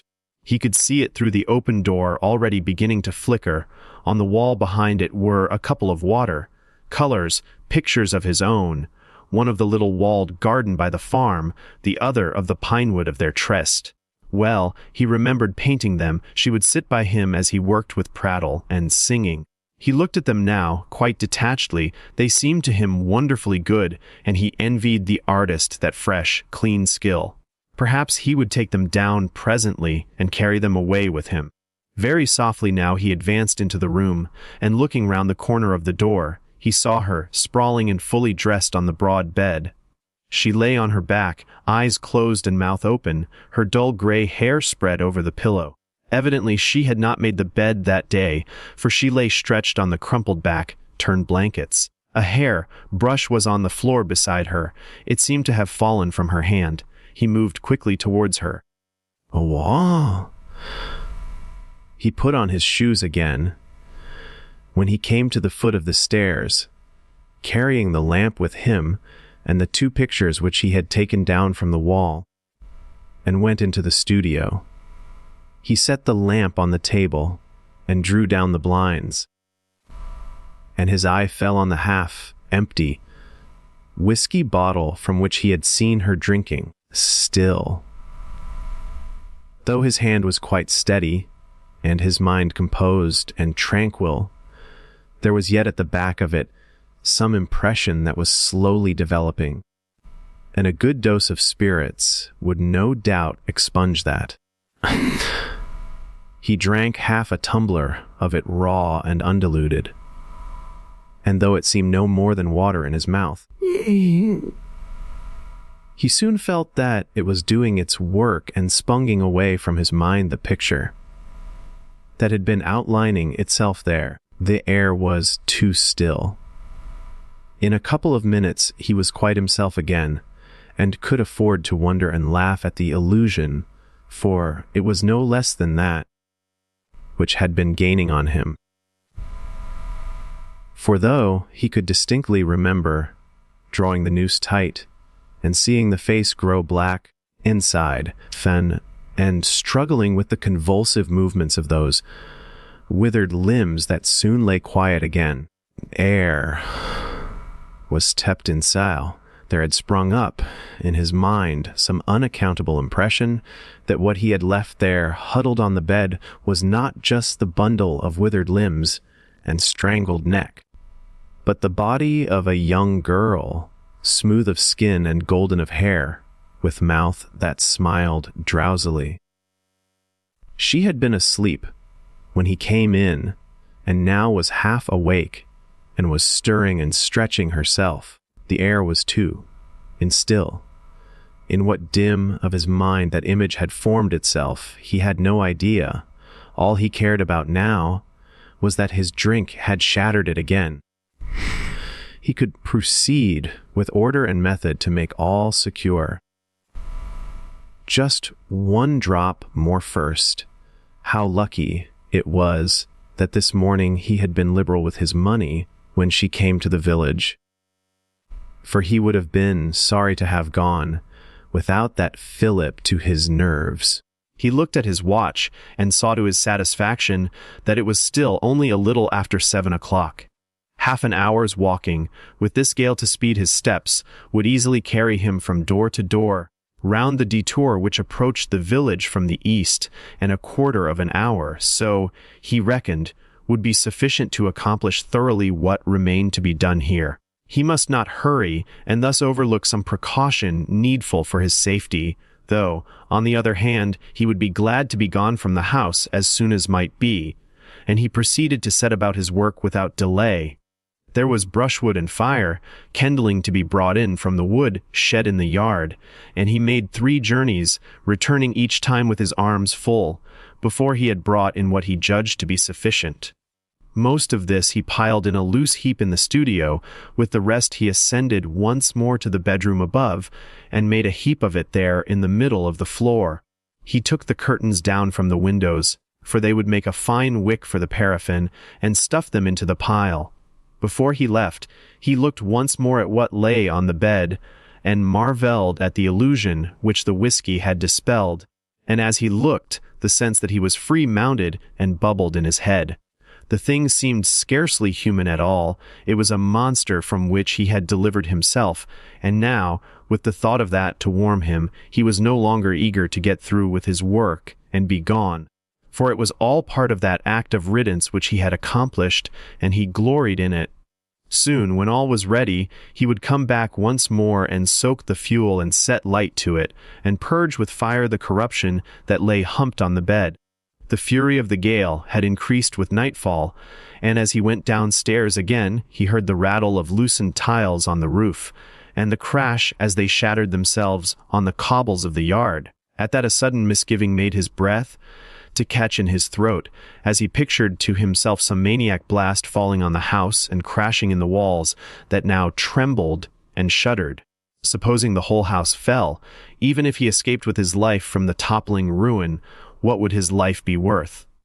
There would be search made in the fallen D.A. Briz to find the body of her who lay strangled with the whipcord round her neck, and he pictured to himself the slow, relentless march of justice. He had bought whipcord only yesterday at a shop in the village, insisting on its strength and toughness. Would it be wiser now, this moment, to untee the noose and take it back with him, or add it to his brushwood? He paused on the staircase, pondering that, but his flesh quaked at the thought. And master of himself though he had been during those few struggling minutes, he distrusted his power of making himself handle once more that which could struggle no longer. But even as he tried to screw his courage to the point, the violence of the squall passed, and the shuddering house braced itself again. He need not fear that. The gale was his friend that would blow on the flames, not his enemy. The blasts that trumpeted overhead were the voices of the allies who had come to aid him. All was arranged then upstairs for the pouring of the paraffin and the lighting of the pyre. It remained but to make similar dispositions in the studio. He would stay to feed the flames till they raged beyond all power of extinction, and now he began to plan the line of his retreat. There were 2 doors in the studio, one by the fireplace which opened onto the little garden, the other gave into the passage entrance from which mounted the stairs, and so to the door through which he had come into the house. He decided to use the garden door for his exit, but when he came to open it, he found that the key was stiff in the rusty lock and did not yield to his efforts. There was no use in wasting time over that. It made no difference through which door he finally emerged, and he began piling up his heap of wood at that end of the room. The lamp was burning low, but the fire, which only so few minutes ago she had fed with a broken chair, shone brightly, and a flaming ember from it would serve to set light to his conflagration.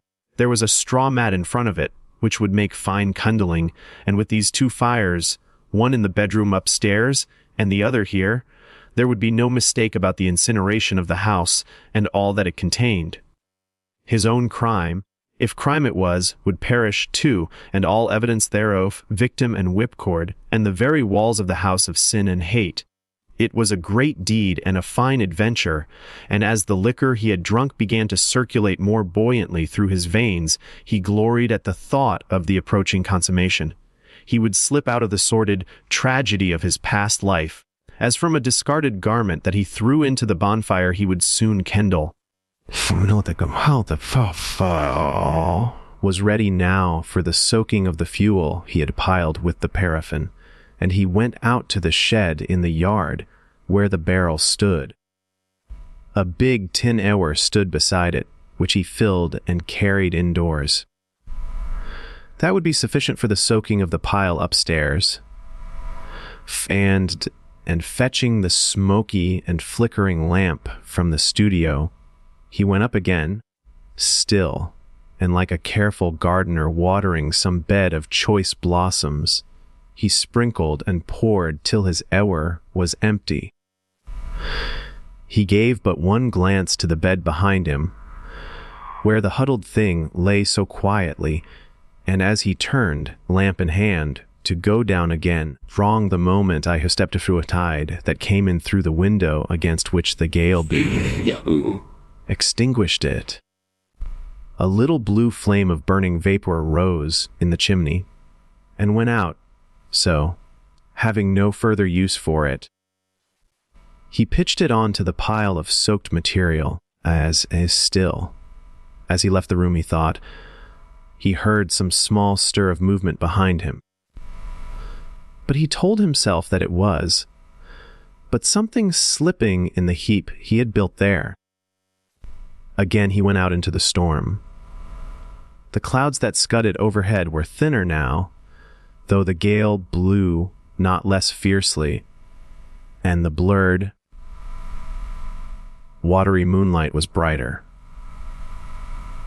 Once for a moment, as he approached the shed, he caught sight of the full orb, plunging madly among the streaming vapors. Then she was hidden again behind the rack. Close in front of him were the fir trees of the wood, where those sweet tresses had been held. I stepped inside, and once again the vision of hers as she had been broke into his mind, and the queer conviction that it was no withered and bloated hag who lay on the bed upstairs, but the fair, comely limbs and the golden head. It was even more vivid now, and he made haste to get back to the studio, where he would find the trusty medicine that had dispelled that vision before. Mouse. He would have to make 2 journeys, at least, with his tin ewer, before he transported enough oil to feed the larger pyre below, and so, to save time, he took the barrel off its stand and rolled it along the path and into the house. He paused at the foot of the stairs, listening to hear if anything stirred, but all was silent. Whatever had slipped up there was steady again. From outside only came the squeal and bellow of the wind. The studio was brightly but fitfully lit by the flames on the hearth. At one moment a noonday blazed there, the next but the last smolder of some red sunset. It was easier to decant from the barrel into his ewer than carry the heavy keg and sprinkle from it, and once again he filled and emptied it. One more application would be sufficient, and after that he could let what remained trickle out onto the floor. But by some awkward movement he managed to spill a splash of it down the front of his trousers. He must be sure, therefore, how quickly his brain responded with counsels of precautions, to have some accident with his lamp when he came in to his supper, which should account for this little misadventure. Or, probably, the wind through which he would presently be walking would dry it before he reached the village. So, for the last time, with matches ready in his hand, he mounted the stairs to set light to the fuel piled in the room above. His second dose of whiskey sang in his head, and he said to himself, smiling at the humor of the notion, "She always liked a fire in her bedroom, she shall have it now." That seemed a very comical idea, and it dwelt in his head as he struck the match which should light it for her. Then, still grinning, he gave one glance to the bed, and the smile died on his face, and the wild symbols of panic crashed in his brain. The bed was empty, no huddled shape lay there. Distraught with terror, he thrust the match into the soaked pile, and the flame flared up. Perhaps the body had rolled off the bed. It must, in any case, be here somewhere, and when once the room was alight there would be nothing more to fear. High rose the smoky flame, and banging the door, he leaped down the stairs to set light to the pile below and be gone from the house. Yet, whatever monstrous miracle his eye had assured him of, it could not be that she still lived and had left the place where she lay, for she had ceased to breathe when the noose was tight round her neck, and her fight for life and air had long been stilled. But if by some hideous witchcraft she was not dead, it would soon be over now with her in the stupefaction of the smoke and the scorching flames. Let be, the door was shut and she within. For him it remained to be finished with the business, and flee from the house of terror, lest he leave the sanity of his soul behind him. The red glare from the hearth in the studio lit his steps down the passage from the stairway, and already he could hear from above the dry crack and snap from the fire that prospered there. As he shuffled in, he held his hands to his head, as if pressing the brain back into its cool case, from which it seemed eager to fly out into the welter of storm and fire and hideous imagination. If he could only control himself for a few moments more, all would be done, and he would escape from this disordered, haunted place into the night and the gale, leaving behind him the blaze that would burn away all perilous stuff. Again the flames broke out in the embers on the hearth, bravely burning, and he took from the heart of the glare a fragment, on which the fire was bursting into yellow flowers. He heeded not the scorching of his hand, for it was but for a moment that he held it, and then plunged it into the pile that dripped with the oil he had poured on it.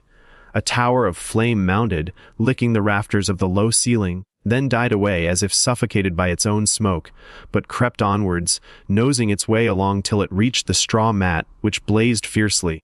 That blaze kindled the courage in him. Whatever trick his imagination had played on him just now, he had nothing to fear except his own terror, which now he mastered again, for nothing real could ever escape from the conflagration, and it was only the real that he feared. Spells and witchcrafts and superstitions, such as for the last 20 years had battened on him, were all enclosed in that tight, drawn noose. It was time to be gone, for all was safe now, and the room was growing to oven heat. But as he picked his way across the floor over which runnels of flames from the split barrel were beginning to spread this way and that, he heard from above the sound of a door unlatched and footsteps light and firm tapped on the stairs. For 1 second the sheer catalepsy of panic seized him, but he recovered his control, and with hands that groped through the thick smoke, he found the door. At that moment the fire shot up in a blaze of blinding flame, and there in the doorway stood Ellen. It was no withered body and bloated face that confronted him, but she with whom he had trusted in the wood, with the bloom of eternal youth upon her, and the smooth soft hand, on which was her wedding ring, pointed at him. It was in vain that he called on himself to rush forward out of that torrid and suffocating air. The front door was open, he had but to pass her and speed forth safe into the night. But no power from his will reached his limbs, his will screamed to him, "Go, go! Push by her, it is but a phantom which you fear." But muscle and sinew were in mutiny, and step by step he retreated before that pointing finger and the radiant shape that advanced on him. The flames that flickered over the floor had discovered the paraffin he had spilt, and leaped up his leg. Just one spot in his brain retained lucidity from the encompassing terror. Somewhere behind that barrier of fire there was the second door into the garden. He had but cursorily attempted to unlock its rusty wards. Now, surely, the knowledge that there alone was escape would give strength to his hand. He leaped backwards through the flames, still with eyes fixed on her whoever advanced in time with his retreat, and turning, wrestled and strove with the key. Something snapped in his hand, and there still in the keyhole was the bare shaft. Holding his breath, for the heat scorched his throat, he groped towards where he knew was the window through which he had first seen her that night. The flames licked fiercely round it, but there, beneath his hand, was the hasp, and he threw it open. At that the wind poured in as through the nozzle of applied bellows, and death rose high and bright around him. Through the flames, as he sank to the floor, a face radiant with revenge smiled on him. Bal Macabre by Gustav Meyrink Lord. Hopeless had invited me to join the party at his table, and introduced me to the gentlemen. It was long after midnight, and I have forgotten most of the names. Dr. Zitterbane I had already met before. "You always sit by yourself." "That is too bad," he had said while he shook my hand. "Why do you always sit by yourself?" All at once a strange looking acrobat was at our table. I know that we had not drunk very much. Nevertheless, we were under the spell of that delicate, barely noticeable intoxication, which makes some words seem to come from far off, a condition peculiar to those late hours when we are lulled by cigarette smoke, the laughter of women, and cheap music. Strange that out of such nightclub atmosphere, with its combination of gypsy music, cakewalk, and champagne, should develop a discussion of things supernatural. Lord Hopeless was telling a story of a society which was really supposed to exist of men and women, rather of corpses or apparent corpses, belonging to the best circles, who according to the testimony of the living had been dead a long time, even had grave markers and tombs with their names and the dates of their deaths, but who in reality lay somewhere in the city, inside an old-fashioned mansion, in a condition of uninterrupted catalepsy, insensate, but guarded against disintegration, neatly arranged in a series of drawers. They were said to be cared for by a hunchbacked servant with buckleshoes and a powdered wig, who was nicknamed Spotted Aaron. During certain nights their lips showed a weak, phosphorescent gleam, which was a sign for the hunchback to perform a mysterious manipulation upon the cervical vertebrae of his charges.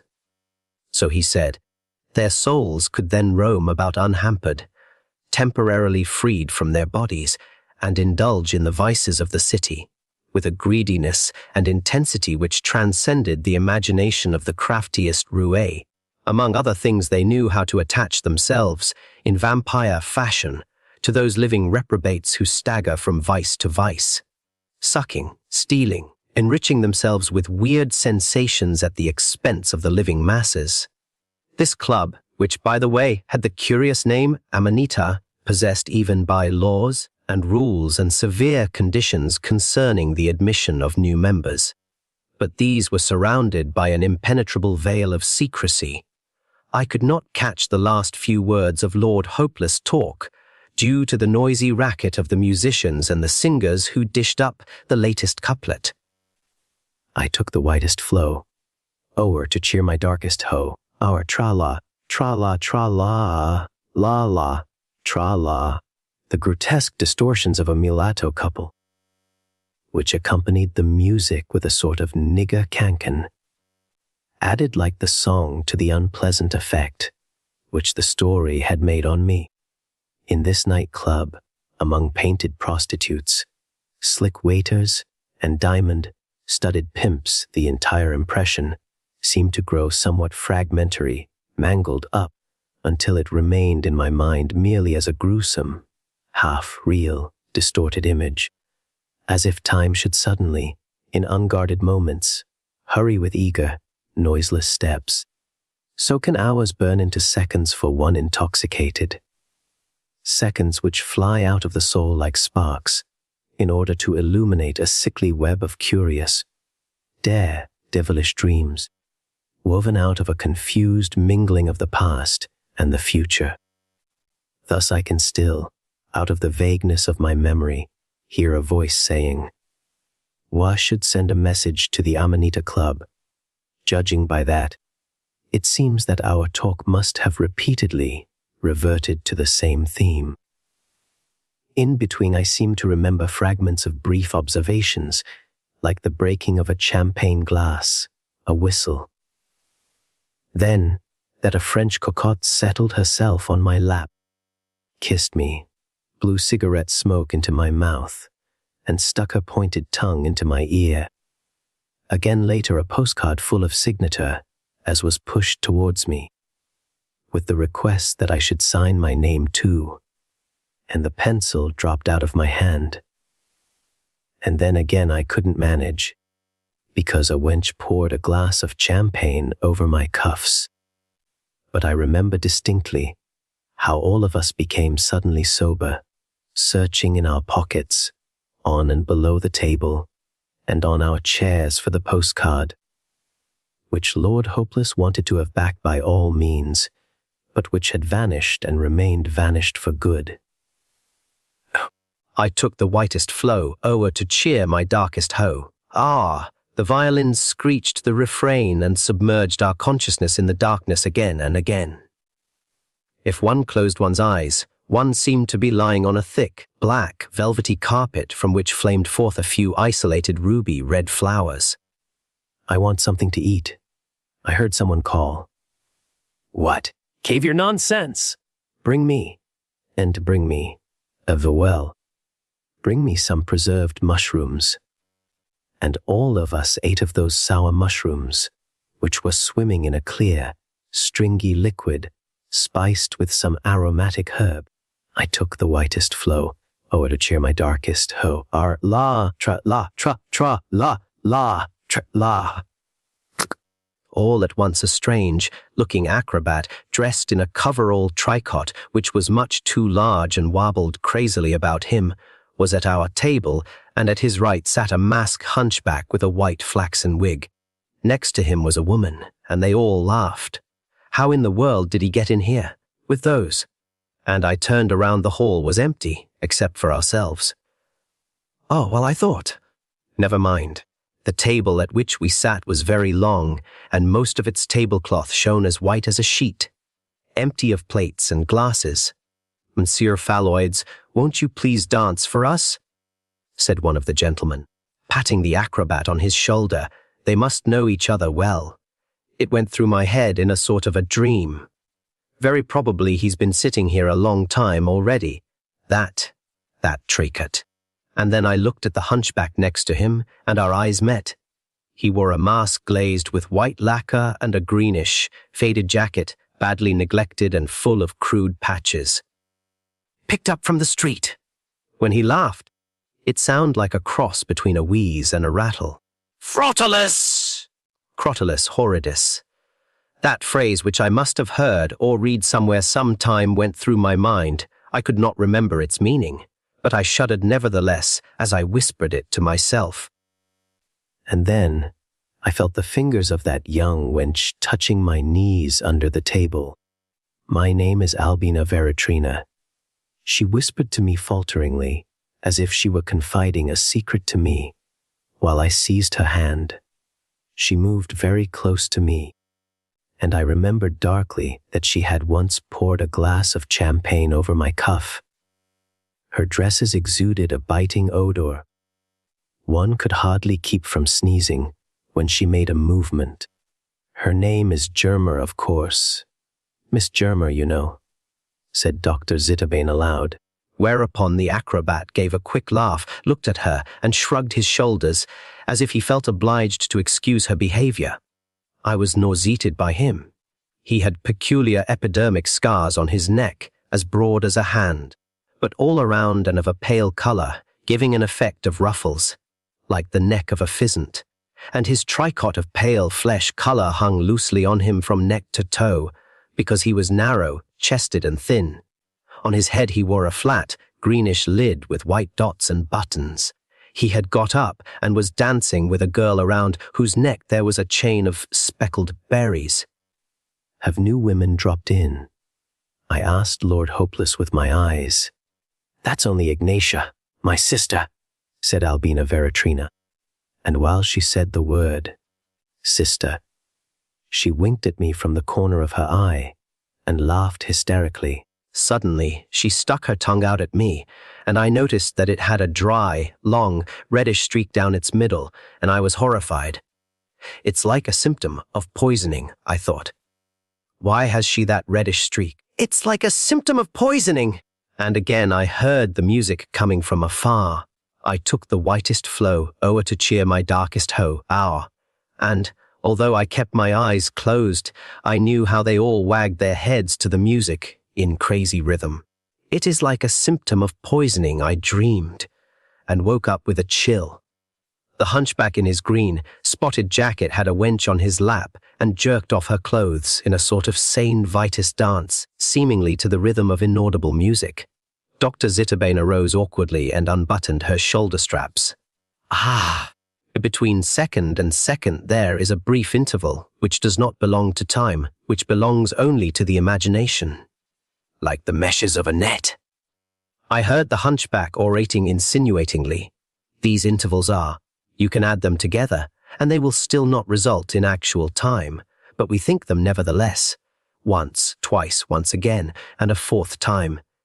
Then, and if we live only within these limits and forget the actual minutes and seconds, never to remember them, why, then we are dead, then we live only in death.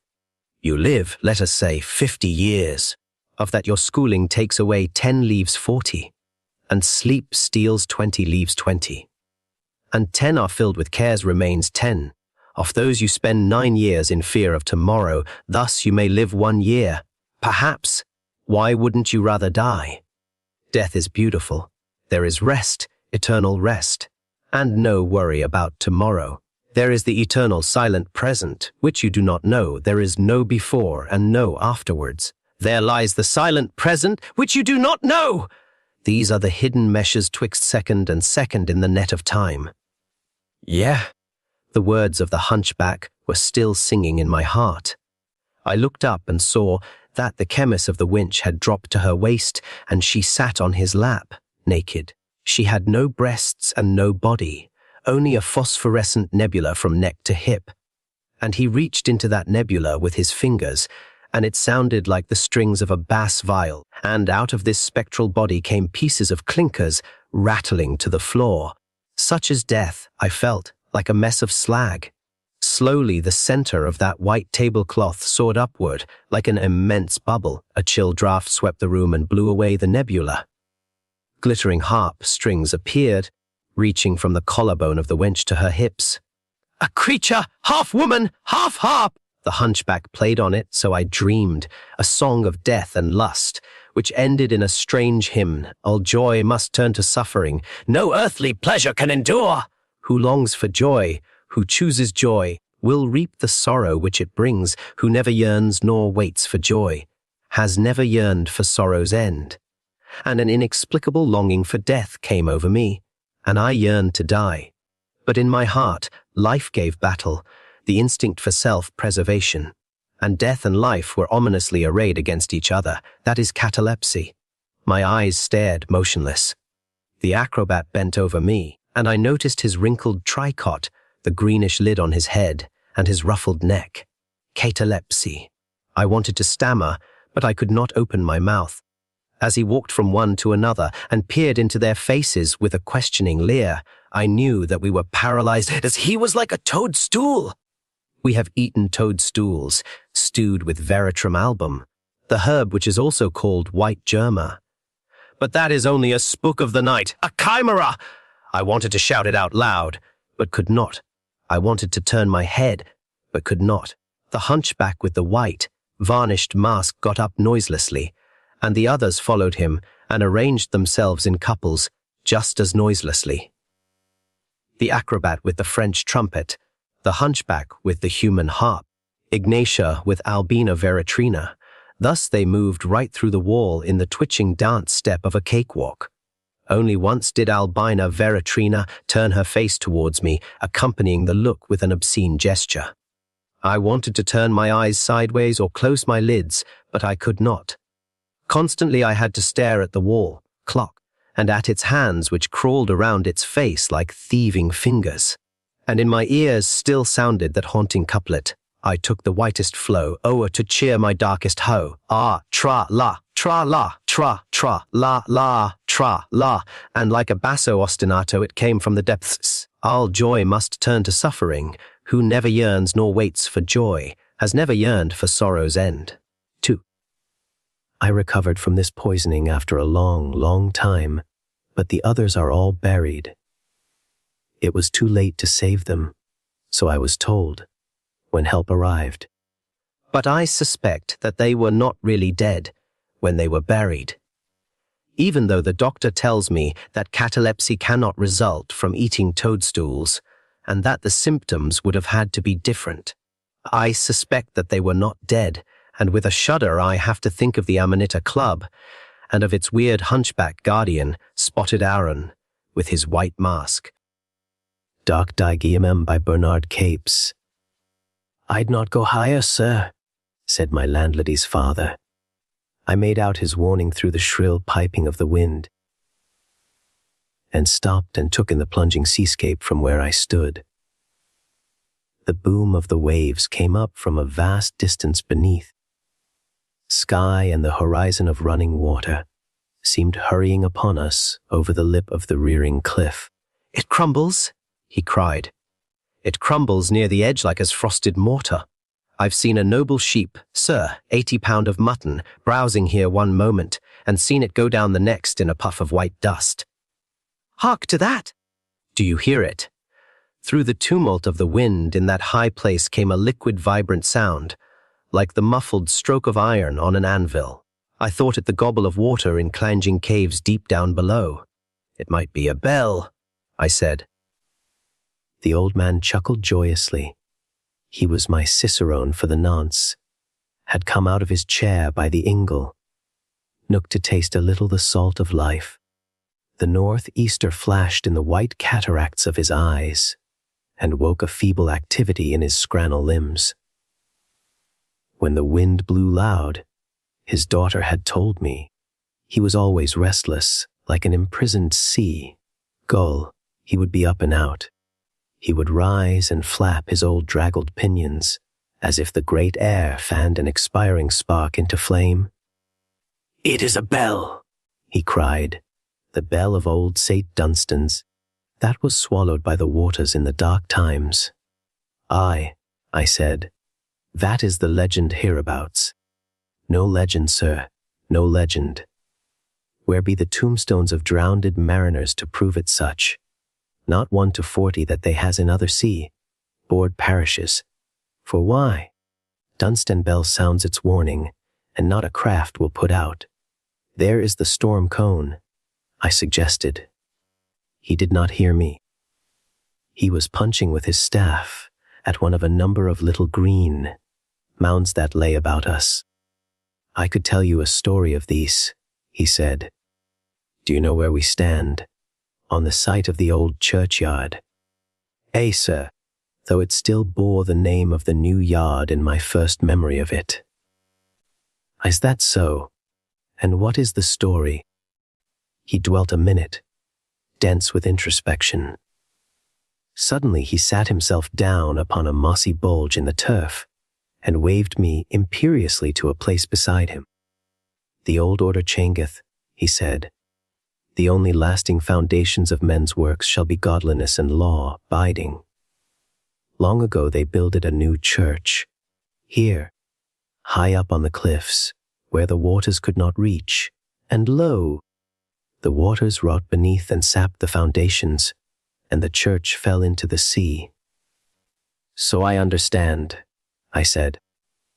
"The godless are fools," he chattered knowingly. "Look here at these bents, 30 of 'em may be. Tombstones, sir, perished like man his works, and the decayed stumps of them coated with salt grass." He pointed to the ragged edge of the cliff a score paces away. "They raised it out there," he said, and further, a temple of bonded stone. "They thought to bribe the Lord to a partnership in their corruption, and he answered by casting down the fair mansion into the waves." I said, Who? "My friend." "They that builded the church," he answered.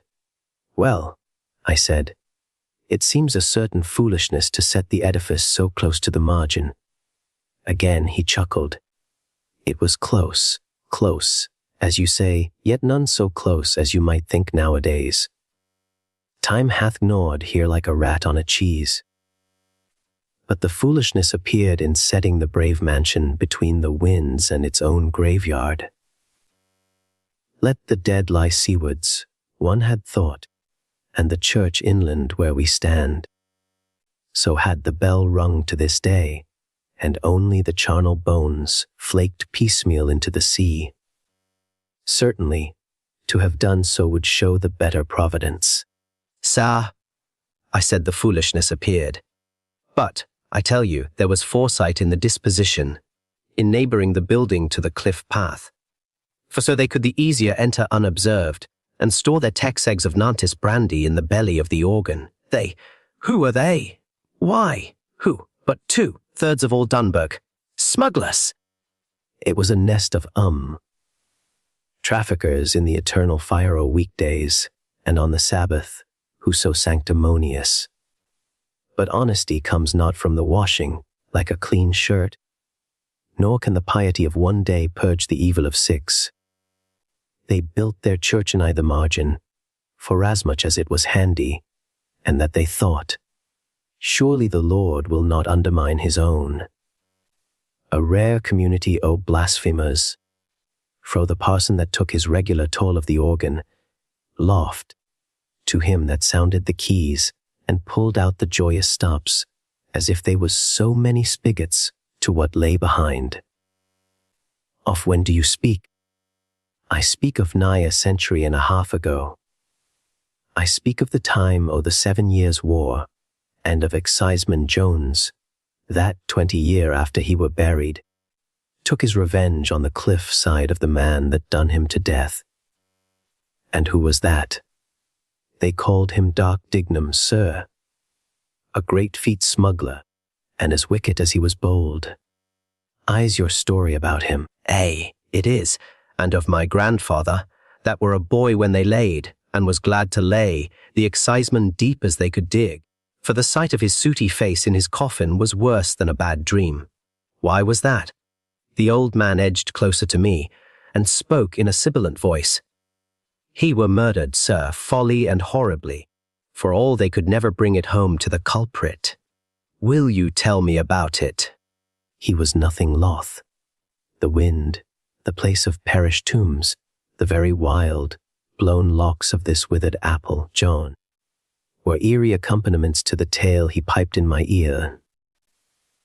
When my grandfather were a boy, he said, there lighted in Dunbar Exciseman Jones.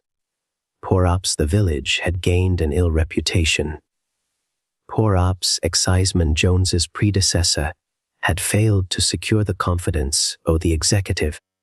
At any rate, the new man was little to the fancy of the village. He was a grim, looking, brass-bound galoot and incorruptible, which was the worst. The keg o' brandy left on his doorstep New Year's Eve had been better unspiled and run into the gutter. For it led him somehow to the identification of the innocent that done it, and he had him by the heels in a twinkling. The squire snorted at the man, and the parson looked askance, but Dark Dignam, he swore he'd be even with him, if he swung for it. They was hurt and surprised. That was the truth, over the scrupulosity of certain people, and feelin' ran high against Exciseman Jones. At that time Dark Dignam was a young man with a reputation above his years for profaneness and audacity. Ugly things there were said about him, and amongst many wicked he was feared for his wickedness. Exciseman Jones had his eye on him, and that was bad for Exciseman Jones.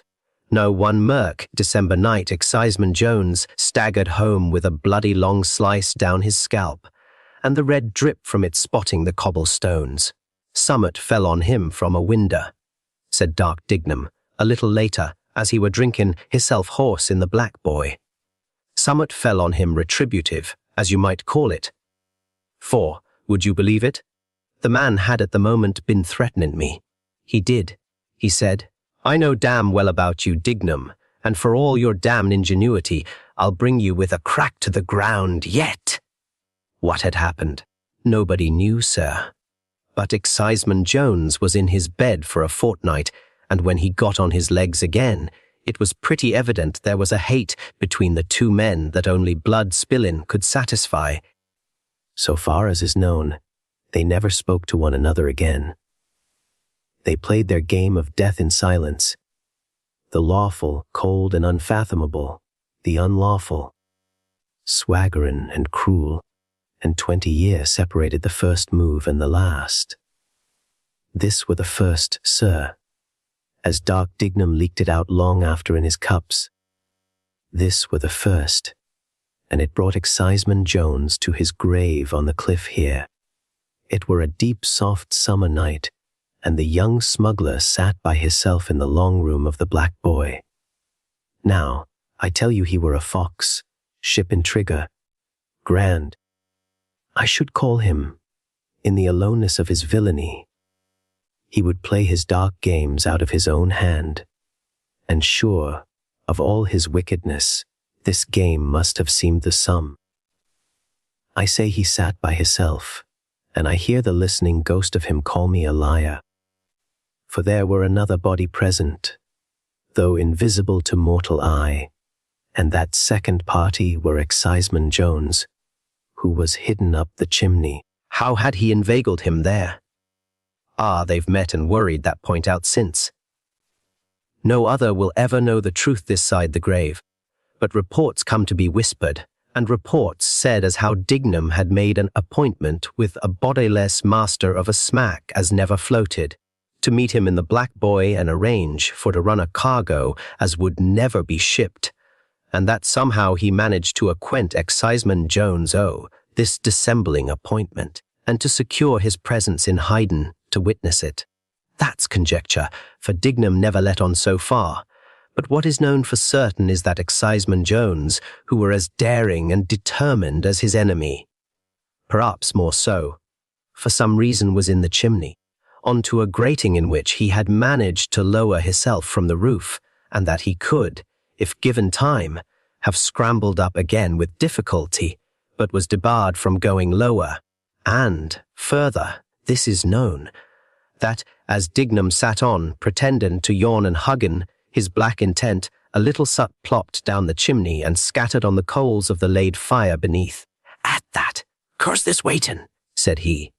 The room's as chill as a belfry, and he got to his feet with a secret grin and strolled to the hearthstone. "I wonder," said he, "will the landlord object if I venture upon a glint of fire for comfort's sake?" And he pulled out his flint and steel, struck a spark, and with no more feelin' than he'd express in lighting a pipe, set the flame to the sticks. The trapped rat above never stirred or give tongue. "My God, what a man! Sich a nature could afford to bide and bide. Ay, for 20 year if need be." Dignam would have enjoyed the sound of a cry, but he never got it. He listened with the grin fixed on his face, and of a sudden he heard a scrambling struggle, like as a dog with the colic jumping at a wall, and presently, as the sticks blazed and the smoke rose denser, a thick coffin, as of a consumptive man under bedclothes. Still no cry, nor any appeal for mercy, no, not from the time he lit the fire till a horrible rattle come down, which was the last twitches of something that choked and died on the sooty gratin above. When all was quiet, Dignam he knocks with his foot on the floor and sits hisself down before the hearth, with a face like a pillow for innocence. "I were chilled and lit it," says he to the landlord. "You don't mind. Mind. Who would have ventured to cross dark Dignam's fancies?" I give a boisterous laugh, and ordered in a double noggin of humming stuff. "Here," he says, "when it comes, is to the health of Exciseman Jones, that swore to bring me to the ground." "To the ground," mutters a thick voice from the chimney. "My God!" says the landlord. "There's something up there." Something there was, and terrible to look upon when they brought it to light. The creature's struggles had ground the soot into its face, and its nails were black below the quick. Were those words the last of its death throe, or an echo from beyond? We may question, but they were heard by 2 men. Dignam went free. What could they prove aging him? Not that he knew there was aught in the chimney when he lit the fire. The other would scarcely have acquaint him of his plans. And Exciseman Jones was hurried into his grave alongside the church up here. And therein he lay for 20 year, despite that, not a 12-month after his coming, the sacrilegious house itself sunk roaring into the waters, for the Lord would have none of it, and, biding his time, struck through a fortnight of deluge, and hurled church and cliff into ruin.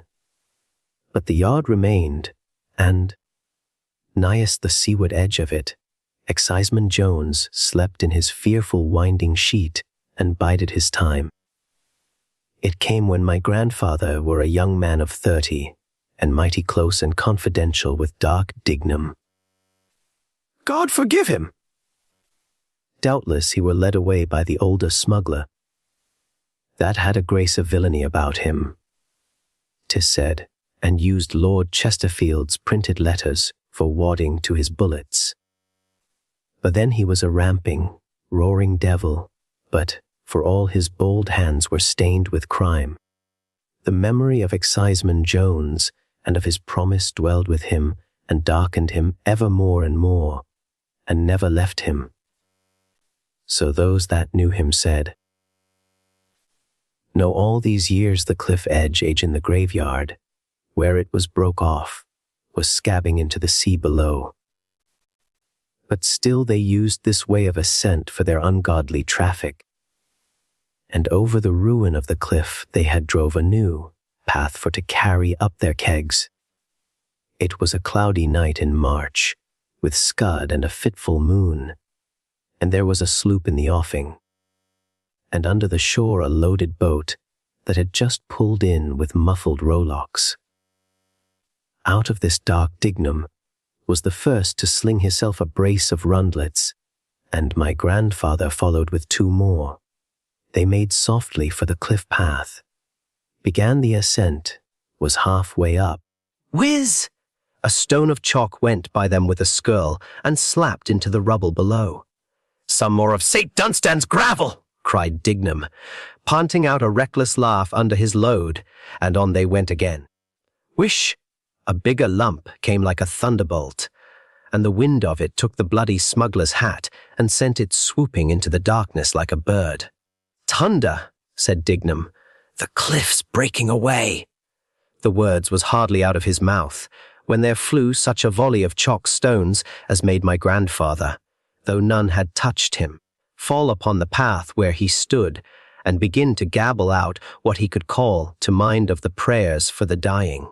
He was in the midst of it when he heard a scream come from his companion as froze the very marrow in his bones. He looked up, thinking his hour had come. My God! What a sight he saw! The moon had shone out of a sudden, and the light of it struck down on Dignam's face, and that was the colour of dirty parchment, and he looked higher and give a sort of sob. For there, stickin' out of the cliff's side, was half the body of Exciseman Jones, with its arms stretched abroad, and it was clawing out lumps of chalk and hurling them down at Dignam. And even as he took this in through his terror, a great ball of white came hurtling and went full on to the man's face with a splash, and he was spun down into the deep night below, a nameless thing. The old creature came to a stop, his eyes glinting with a febrile excitement. And so, I said, Exciseman Jones was true to his word. The tension of memory was giving, the spring slowly uncoiling itself. He said doubtfully. The cliff had flaked away by degrees to his very grave. They found his skeleton sticking out of the chalk. His skeleton, said I, with the emphasis of disappointment. The first, sir, the first. His was the first. There have been a many exposed since. The work of decay goes on, and the bones they fall into the sea. Sometimes, sailing offshore, you may see a shank or an arm protruding, like a pigeon's leg from a pie. But the wind or the weather takes it and it goes. There's more to follow yet. Look at him! Look at these bents! Everyone a grave, with a skillington in it. The wear and tear from the edge will reach each one in turn, and then the last of the ungodly will have ceased from the earth. And what became of your grandfather? My grandfather. There was something happened made him renounce the devil. He died one of the elect. His youth were heedless and unregenerate, but 'tis said, after he were turned 30, he never smiled agin. There was a reason. Did I ever tell you the story of Dark Dignam and Exciseman Jones? The Sex Manchester, England. 2019 years the building only had 2 floors. That was the first thing Emma should have remembered. She moved into number 14, Calder Street, on a wet Saturday in October. It wasn't much of a flat.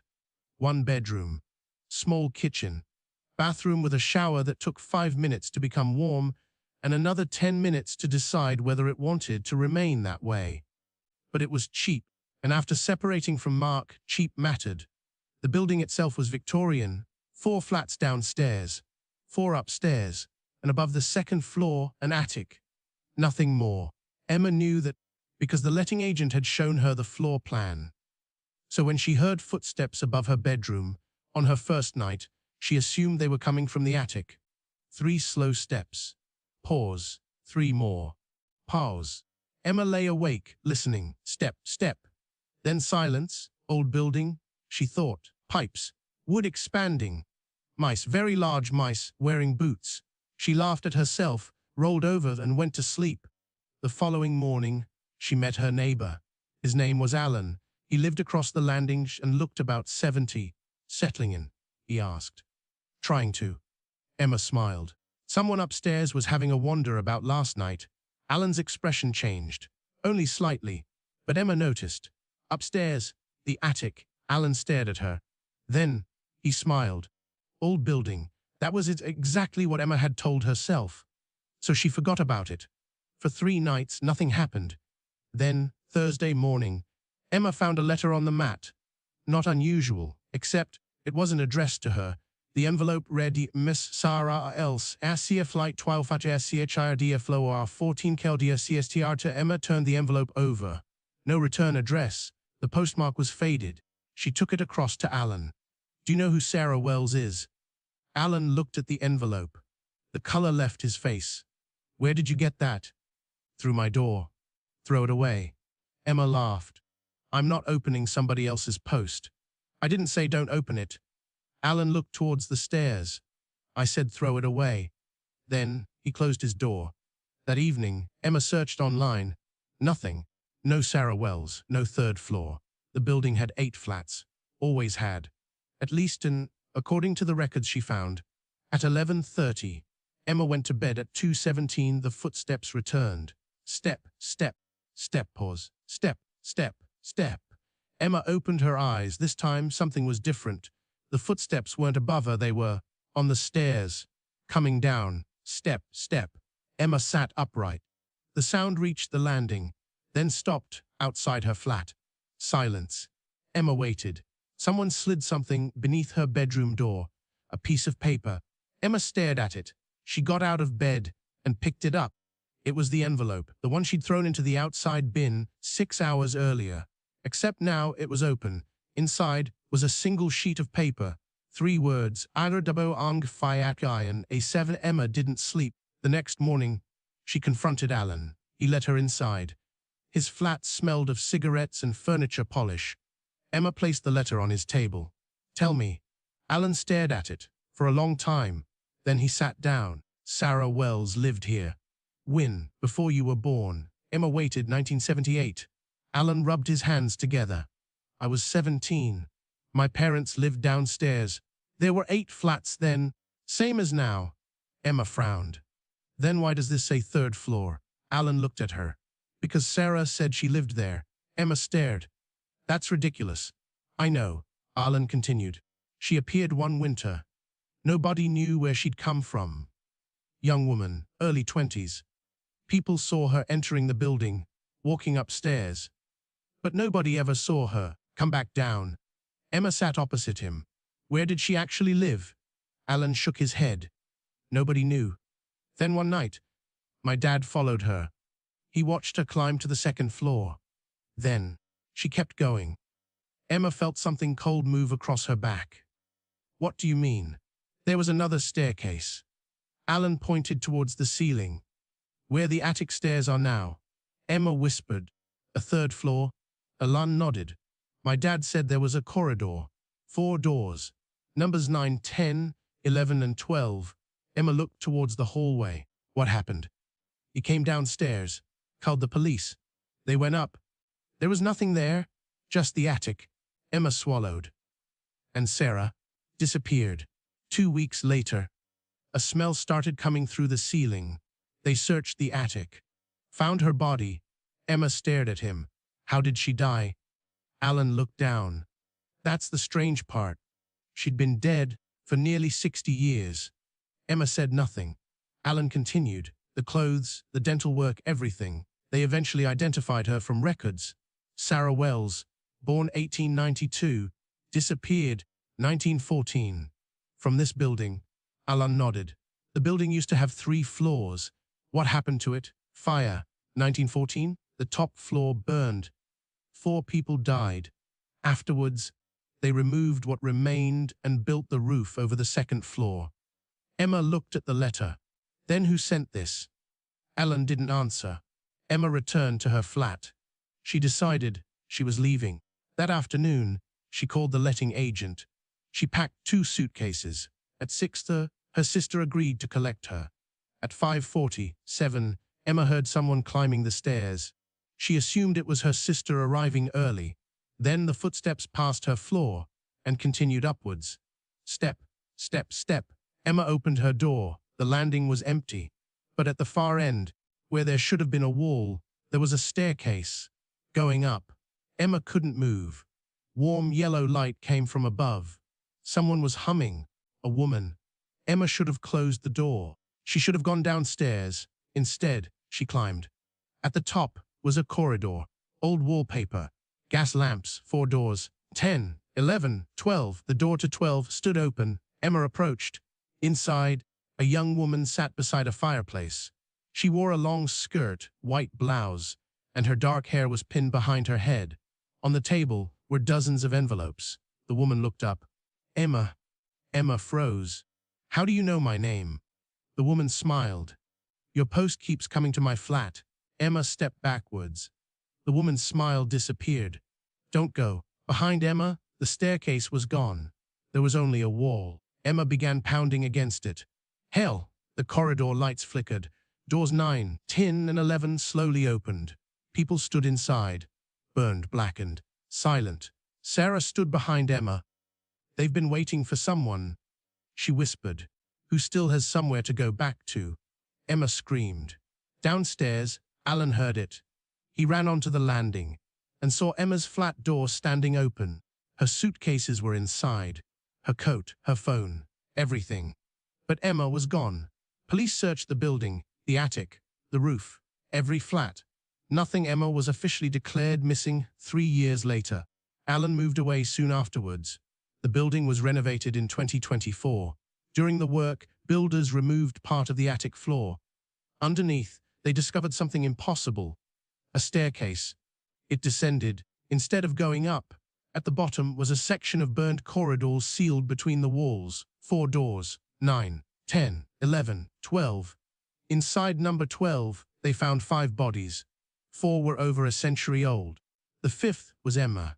Except, according to the pathologist, Emma had been dead for 97 years, and inside her coat pocket, they found an unopened letter, addressed to IT next Tinanti Flighty Twive Sheikh ID Fefalo or RT 14 Keldar Stiaries, and nobody opened it.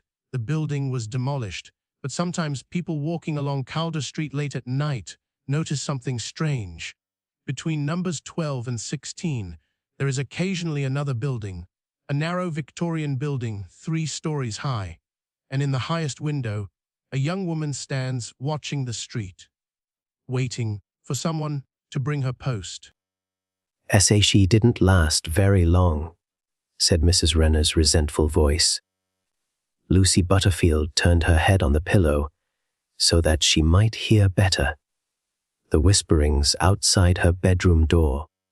She was not loath to eavesdrop in that house of secret happenings, if by listening she might find some clue to Cora Kent's mysterious disappearance. Because she was not a well woman, Mrs. It was just too much for her. You should have knowed it, if Kathy didn't. That, Lucy knew, was the voice of Aaron Gross, the ancient pauper whom her landlady explained she had taken from the county poor farm to do her outdoor chores. It was a high, cackling voice quite in character with the dried up little man to whom it belonged. Shh, shh. Want to wake her up? Lucy sat upright in bed, by now keenly attuned to those low voices in the corridor outside her room. Lane never leave alone. The knowledge that she was not supposed to hear what her landlady and the hired man were discussing lent a certain allure, half mischievous, half serious, to her almost involuntary eavesdropping. Never leave alone, Kathy had to be fed, said Miss Renner's sharp whisper. Listen at her now. How am I going to put her off? Lane never leave alone. Tell me that. Lucy, too, listened. From one of the locked rooms along the corridor, she heard a soft moaning and knew that what she had been hearing for several nights was not a dream. Lane never leave alone. 12-year-old Kathy Renner, confined to her bed with rheumatic fever and denied the solace of sympathetic company for fear the excitement might bring on a heart attack, was wailing softly. "I'm hungry." "I'm hungry." "Why, the poor kid!" Lying there alone all day with no one to talk to, and crying all night with hunger.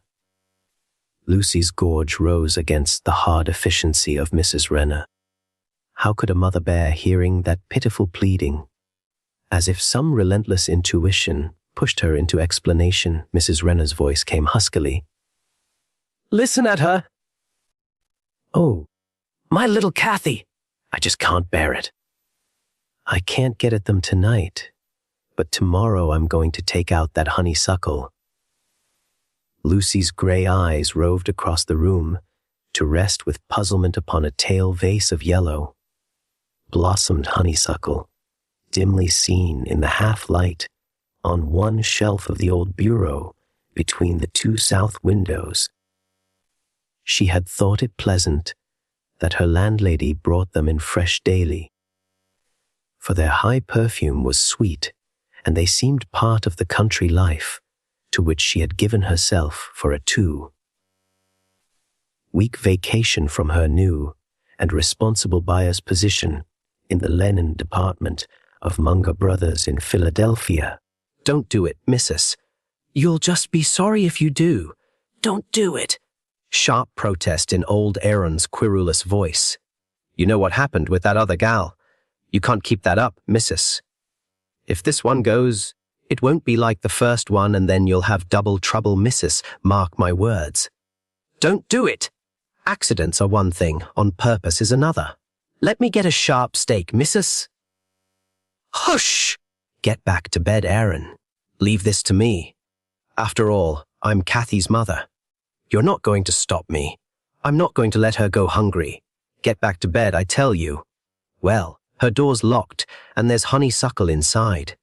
You can't do anything tonight," grudgingly acceded Aaron. Footsteps receded softly down the corridor. The old Pennsylvania Dutch farmhouse out in the haycock sank into silence, save only for that plaintive moaning from the child's room. "Mom! I'm hungry! Mom!" Lucy lay long awake. She could not compose herself to sleep while that unhappy whimper continued. Against its eerie background, her thoughts went to the reason for her stay at Mrs. Renner's out of the Way farmhouse in Bucks County. It had begun with the non-appearance of Cora Kent, Lucy's immediate superior in Munger Brothers' linen department. Cora had not returned to work at the expiration of her vacation period, and inquiries only emphasized the fact of her disappearance. She had left for the country in her coupe, taking a small table loom and boxes of colored thread. Lucy had liked Miss Kent as a business associate and felt reluctant at taking over her job. Somebody had had to assume the responsibility, and Lucy stood next in line. Her vacation had come 3 weeks after Miss Kent's, and she had insisted upon taking it as a partial preparation for taking over the job. In her heart, she determined to scout about the countryside to find, if she could find some clue to Cora Kent's mysterious disappearance. She felt that Cora would not have gone far afield, and so she took up her headquarters in Doylestown, county seat of Bucks, while she carried on her self-imposed detective work.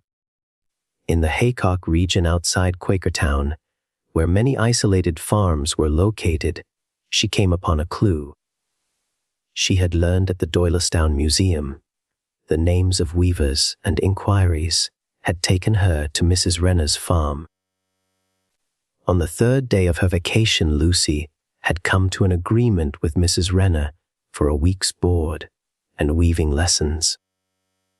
In the upstairs front room that was to be hers, Lucy exclaimed with enthusiasm over the coverlet on the old spool bed, at the runners on the wash stand, and the antique bureau with its tall shelves and drawers on either side of the high mirror, a stuffed chair upholstered in material that Mrs. Renner said was woven by herself caught Lucy's attention, and the antimacassar pinned on the back caught her eye particularly. Mrs. Renner said, with a certain uneasiness, that she hadn't woven it herself, and her eyes evaded Lucy's shiftily. Lucy offered to buy it, and Mrs. Renner at once unpinned it. She said shortly, "Take it. I never did like it. Glad to be shut of it. Never leave alone." When Lucy went back to Doylestown to pick up her belongings, she wrote a brief note to Stan's mother and enclosed the weaving. She gave her prospective mother-in-law Mrs. Renner's address. Never leave alone. Lucy knew that Stan's mother, with whom she was on exceptionally good terms, lay never leave alone, would be pleased with the odd bit of weaving, and was sure it would be shown to Stan when he came home over the week, end from his senior medical course studies.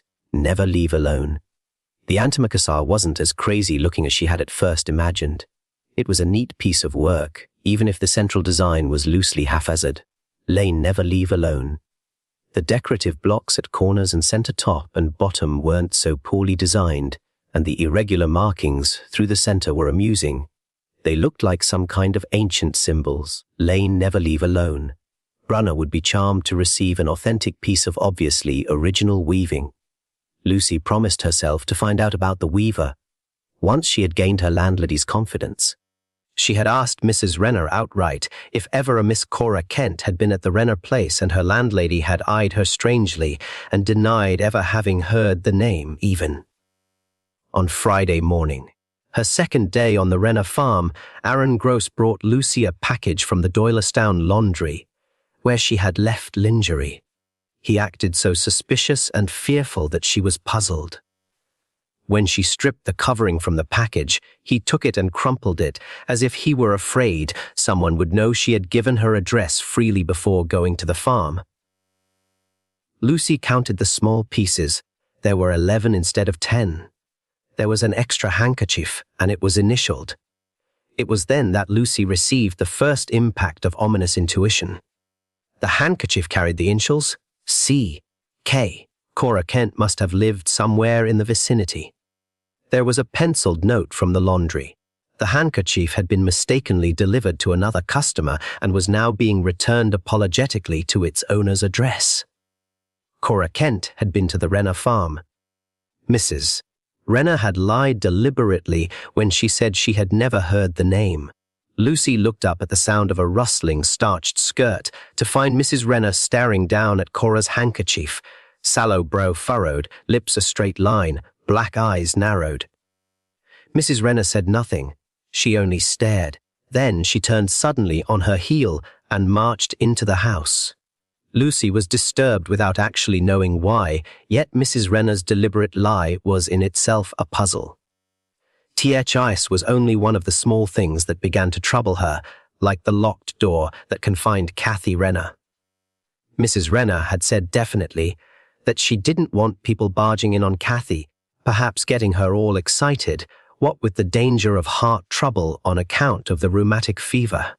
Kathy, it would appear, slept all day, for Lucy was asked to be very quiet about the house in daytime. At night noise didn't disturb the little sick girl, because then she would be awake anyway. Lucy sat up in bed now and listened to the child's whining complaint. Why didn't Kathy's mother give the poor child something to eat? Surely starvation was not included in a regimen for rheumatic fever. There was the faint sound of a door opening, and the wails subsided. Lucy lay down then and slipped comfortably off to sleep, feeling that Kathy's needs had been met. Mrs. Renner's enigmatic remarks and Aaron's peevish disapproval of his employer's behavior on some former occasion dimmed as sleep stilled Lucy's active mind. It was not until afternoon of the following day that Lucy, entering her room to get her scissors so that she might use them when weaving, noticed with sudden sharp recollection of her landlady's whispered words of the previous night that the vase of honeysuckle was conspicuous by its absence. She asked herself vainly what connection had honeysuckle to do with Kathy's wailing cry of hunger? Or, for that matter, with herself? Never leave alone. With the vague idea of blocking Mrs. Renner's contemplated design hinted to Aaron Friday night, Lucy managed to pluck several sprays of lilac and honeysuckle from her open window. Never leave alone. Smartly avoiding carrying them through the house, she put them into the heavy stoneware mug that stood on the washstand. To remove these flowers, Mrs. Never leave alone. Renner must come out into the open and explain her reason for taking them away, thought Lucy mischievously. In the big downstairs living room, where Mrs. Renner's enormous lofty loom occupied space, never leave alone. The landlady had cleared a table, and upon it stood a small loom about 15 inches wide. Lucy examined this with interest, for she recognized it at once as a model carried in the store where she worked. Lane never leave alone. She said nothing of this, but eyed Mrs. Renner surreptitiously when that lady explained that it was an old machine given her years ago by a former student who had no need for it. The leave alone, there was a white warp threaded in twill for a plain weave, Mrs. Renner explained. What kind of weaving can you do on twill? Lucy queried, thinking of the antimacassar she had sent to Stan's mother. The piece with the queer little hand inlaid figures woven into it. All manner of things, Mrs. Renner said. On a twill, you can do almost anything, miss. Mostly handwork. She manipulated the levers in illustration as she talked. You'd better stick to plain weaving at first. Handwork isn't so easy and takes a heap more time. That antimacassar you let me have is handwork, isn't it? Lucy probed. Mrs. Renner flung her an oddly veiled look. Tomorrow you can weave a white cotton towel with colored borders, she said abruptly. No use starting tonight. Hard to work with kerosene lamps. Lucy opened that she could hardly wait. It seemed incredible that she was actually to manufacture the fabric of a towel with her own hands, and within the brief limits of a day. She went up to her room fairly early, and as she had done from the first, locked her door, a habit acquired from living in city boarding houses. From deep sleep, she stirred once into half, waking at the sound of a cautious turning of the doorknob and retreating foot, steps and the moaning plaint of the little sick girls. Mom, I'm hungry. Which seemed so close that for a moment, she could have believed the child to be standing closely without her locked door. She thought she heard the child say, Mom, I can't get in. I can't get in. Mrs. Renner was obviously feeling far from well the following morning. Her eyes were ringed by dark circles, and she wore a loosely knotted kerchief about her neck, although the sweltering heat would have seemed sufficient to have made her discard rather than wear any superfluous article of clothing. When Lucy was seated at the loom, she showed her how to change the sheds and throw the shuttle for a plain weave, then left her working there while she went upstairs to tidy her guest's room. When she came down a few moments later, she walked up to Lucy, her face dark and grim, her lips a hard, uncompromising line. Did you put those flowers up in your room? She demanded. Lucy stopped weaving and turned her face to Mrs. Renner in feigned surprise, but her intuition told her that there was more to the inquiry than was apparent on the surface. I love flowers so much, she murmured, deprecatorily. Not in a room at night, snapped Mrs. Renner. They're unhealthy at night. That's why I took out the others. I don't want flowers in my bedrooms at night. The tone was that of an order, and Lucy's natural resentment, as well as her heightened curiosity, made her rebel. I'm not afraid of having flowers in my room at night, Mrs. Renner, she persisted stubbornly. Well, I won't have it, said her landlady with determined voice and air. Lucy raised her eyebrows. I see no good reason to make an issue of a few flowers, Mrs. Renner. I've thrown those flowers out, miss. You needn't bring any more, for I'll just throw them out too. If you want to stay in my house, you'll have to get along without flowers in your room. If you feel so strongly about it, of course I won't bring flowers inside. But I must say frankly that it sounds silly to me, their being unhealthful. Mrs. Renner stalked away. She appeared satisfied at the assertion of her authority as hostess, and the balance of Sunday was spent initiating Lucy into the intricacies of decorative twill weaves, to such good effect that by the time evening came Lucy had completed a small towel in white cotton with striped twill borders in color. Lucy fell half asleep in the hammock that evening. The fresh country air and the lavish supply of good country food combined to bring early drowsiness to her eyes. She came awake when a small mongrel dog she had seen from time to time in and out of the Renner barn began to dig furiously around the roots of a nearby shrub, unearthing eventually a small, blue bottle half filled with white tablets. She pushed the dog away and picked up the bottle. She looked at it curiously. A shiver of apprehension went over her body. She had seen just such a container on Cora Kent's office desk, and Cora had said something about garlic being good for tubercular, inclined people. Lucy unscrewed the bottle cap and sniffed at the contents. The odor was unmistakable. She quickly slipped the bottle inside her blouse. She knew now beyond the shadow of a doubt that Cora Kent had preceded her as a guest in the Renner household. She knew, now that the small loom must have been Cora's. The initialed handkerchief was yet another silent witness. Lucy crept up to her room and again locked the door. She slipped the back of a chair under the knob as a further precaution. For the first time, she began to sense some threat to her own safety. Her thoughts flew to the flowers Mrs. Renner had tossed from the window. Why should her landlady take such a stand? Why had she told old Aaron that she was going to take out the honeysuckle? What was there about honeysuckle that made Mrs. Renner wish to remove it from her guest's room, as if it had something to do with Kathy Renner's plaintive, "Mom, I'm hungry." Lucy could not fit the pieces of the puzzle together properly, but the outstanding mention of honeysuckle determined her to pull several more sprays from the vine clambering up the wall outside her window. If Mrs. Renner did not want them in the room, then Lucy was determined to have them there. She removed the screen quietly and leaned out. It struck her with a shock. Every spray of flowering honeysuckle within reaching distance had been rudely broken off and dropped to the ground below. Somebody had foreseen her reaction.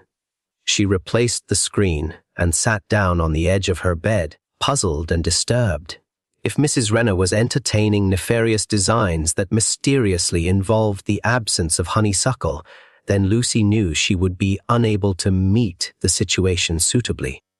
It might have been amusing in broad daylight. She could just walk away to the shed where her car was garaged. Even if they had done something to it, Lucy figured that she could walk or run until she reached the main road, where there ought to be trucks and passenger cars, not the solitude of the secluded Renner farm, hidden behind thickly wooded slopes. She told herself sharply that she was just being an imaginative goose, just being silly and over-suspicious. What could honeysuckle have to do with her personal security? She got ready for bed, resolutely turned out the kerosene lamp. Drowsiness overcame her, and she sank into heavy sleep. Alone, she did not hear Mrs. Renner's sibilant whisper. "Shh! Shh! Kathy! You can come now, Kathy. She's sound asleep. Mother took out the honeysuckle. You can get in now. Never leave alone." "Shush!"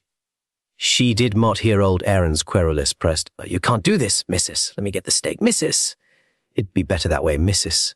Bonk. To Lucy, soundly sleeping within her locked room, no sound penetrated. Her dreams were strangely vivid, and when she finally wakened Monday morning, she lay languidly recalling that final dream wherein a white-clad child had approached her bed timidly, had crept in beside her until her arms had embraced the small, shy intruder.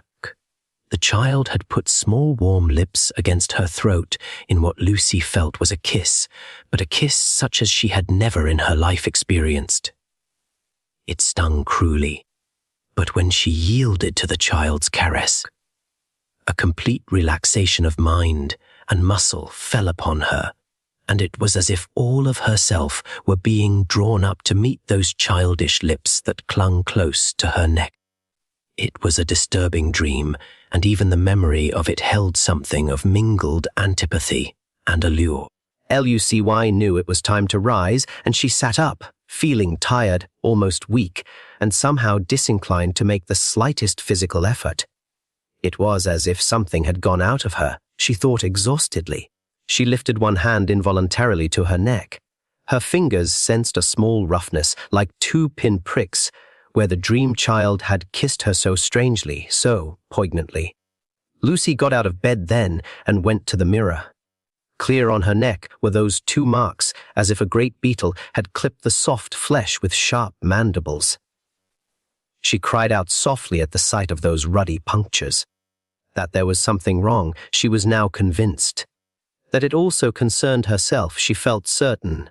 She was unable to analyze the precise nature of the wrongness, but knew that it held something inimical in the very atmosphere of the Renner farmhouse. An unreasoning terror mounted within her. Could she get to her car and escape?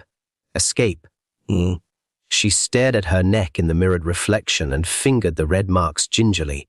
Her thoughts could not be marshaled into coherence, and she found herself thinking of but one thing: flight. She could not have put into words just what it was from which she ought to flee, but that she must leave the Renner farmhouse at the earliest possible moment became a stronger conviction with every passing moment. In her mind, one ugly, incontrovertible fact stood out only too dearly. Cora Kent had visited the Renner farm and had not been seen since. Lucy dressed hastily and managed to slip out of the house without encountering her landlady. She found her car under the shed at the rear of the barn, where she had left it. It looked all right, but when she got closer, she saw to her dismay that it had 2 flats. She had, as was usual, but 1 spare tire. She did not know how to take off or put on even that 1 spare tire, let alone manage to repair the 2nd flat. She would be unable to drive away from the Renner farm in her car. She stood staring in dismay at the useless vehicle. Aaron Gross's whining voice came softly to her ear. She whirled to confront him accusingly. "What happened to my car?" "Who? You can't be using it right away, miss, with them 2 tires flat," Aaron volunteered whiningly. "Want I should take them down to a service station for you?" she cried with relief. "That would be splendid, Aaron. But I don't know how to get them off." "Neither do I, miss. I dunno nothing about machines." Impatience and apprehension mingled in the girl's voice. She threw open the luggage compartment and began to pull out the tools. "I think I can jack up the car, Aaron. I've never done it before, but I do want the car so that I can get to town." "Shopping," she added quickly, trying to smile carelessly. Aaron made no comment.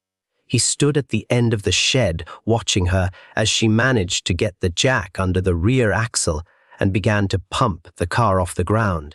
"I'll need a box to hold this up when I put the jack under that other tire," she suggested. Aaron shuffled away. Lucy managed to pry off the hubcap, but with all her feverish attempts at the nuts and bolts, she could stir nothing. She stopped in despair, waiting for Aaron to return with the box. She thought she might get him to have a mechanic come up from town. Panting and disheveled, she walked out of the shed to look for him.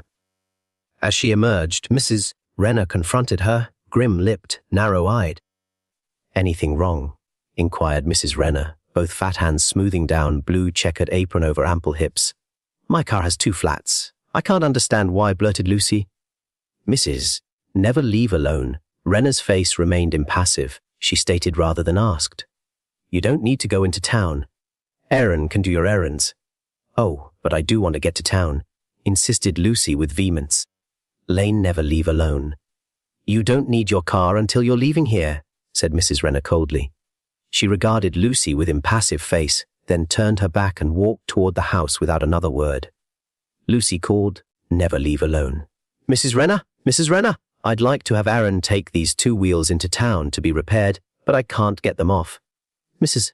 Never leave alone. Renner continued on her way and disappeared into the house without turning or giving the least sign that she had heard a word. From the interior of the barn, Aaron's querulous voice issued cautiously. Miss. Want I should ask the mechanic to come out here? Oh, Aaron, that would be wonderful. I'd be glad to pay him. And you well. Tell him I just can't get those tires off by myself. Tet would do it, she told herself. Once the mechanic was there, she would bring down her suitcase and manage to get into town and have him send someone to bring out her car when the tires were repaired. She would manage to leave before night. While Aaron was away, she would work on the loom that she was convinced had been Cora Kent's property. That might disarm Mrs. Renner's suspicions. She walked slowly back to the house. She was thankful that Mrs. Renner was upstairs, tidying the bedroom. Lucy could hear her steps as she walked from one side to the other of the big bed. Lucy sat down at the loom and began to experiment with a colored thread to see if she would make an ornamental border, like that of the antimacassar she had sent to Stan's mother.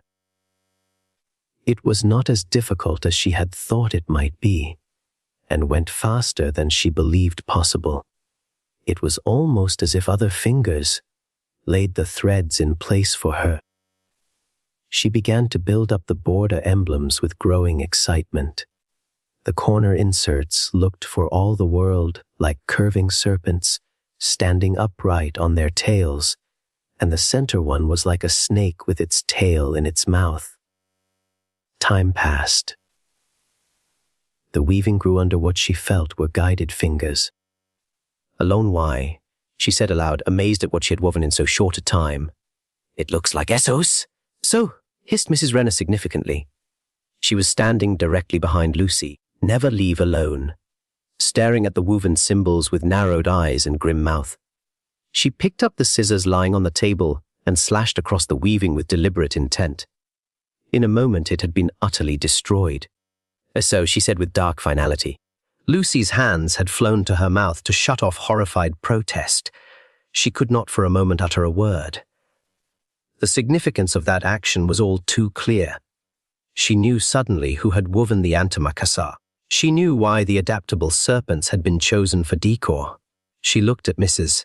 Renner, all this knowledge clear on her startled face, and met the grim determination with all the opposing courage and strength of purpose she could muster. What happened to Cora Kent? She demanded point blank, her head high, her eyes wide with horror. She was here. I know she was here. What did you do to her? As if the words had been thrust upon her, she continued. Did you take the honeysuckle from her room? Amazngly, Mrs. Renner seemed to be breaking down. She began to wring her hands with futile gestures of despair. Her air of indomitable determination dissipated as she bent her body from one side to the other like an automaton. She didn't last long, did she? Lucy pursued with cruel relentlessness, as the recollection of that overheard conversation pushed to the foreground of her thoughts. Mrs. Renner stumbled backward and fell crumpled shapelessly into a chair. How did you know that? She whispered hoarsely. And then, I didn't know she was sick. I had to feed Kathy, didn't I? I thought. You thought she'd last longer, Mrs., didn't you? You didn't really mean to let Kathy kill her, did you? Aaron was standing in the kitchen doorway. One gnarled hand held a stout stick, whittled into a sharp point at one end. A heavy wooden mallet weighed down his other hand. Mrs. Never leave alone. Rena's eyes fastened on the pointed stick. She cried out weakly. Aaron shuffled back into the kitchen and Lucy heard his footsteps going up the stairs. Mrs. Rena was sobbing and crying frantically, "No! Never leave alone." She seemed entirely bereft of physical stamina, unable to lift herself from the chair into which her body had sunk weakly. Lane, never leave alone. She only continued to cry out pitifully in protest against something which Lucy's dizzy surmises could not shape into tangibility. A door opened upstairs. Aaron's footstep paused. For a long, terrible moment, silence prevailed. Even Mrs. Rena's cries ceased. It was as if the house and all in it were awaiting an irrevocable event. It breathing.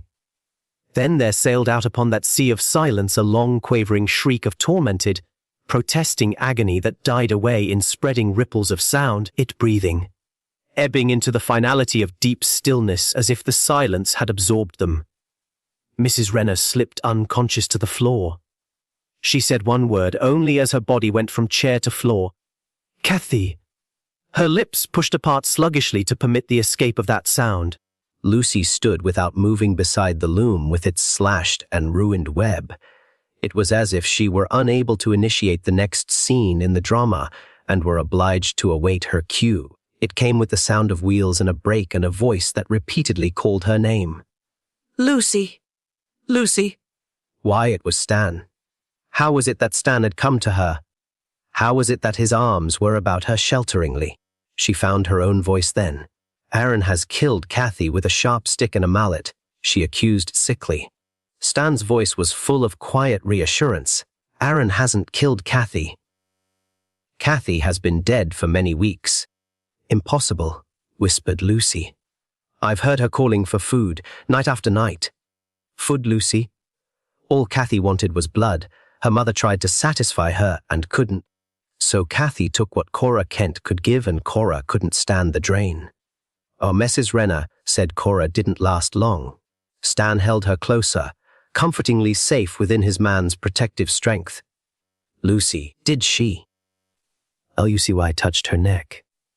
Incomprehensibly, the red points had smoothed away. She said uncertainly, "I think she came once, Stan. But I thought it was a dream. Now the red marks are gone. For that you can thank Aaron's action, Lucy. He has put an end to Kathy's vampirism." He bent over the prostrate woman. "Nothing but a faint," he said briefly. "Aaron, he's perfectly sane and he won't hurt anybody, Lucy. What he's done won't be understood by the authorities, but I doubt if they do more than call him insane.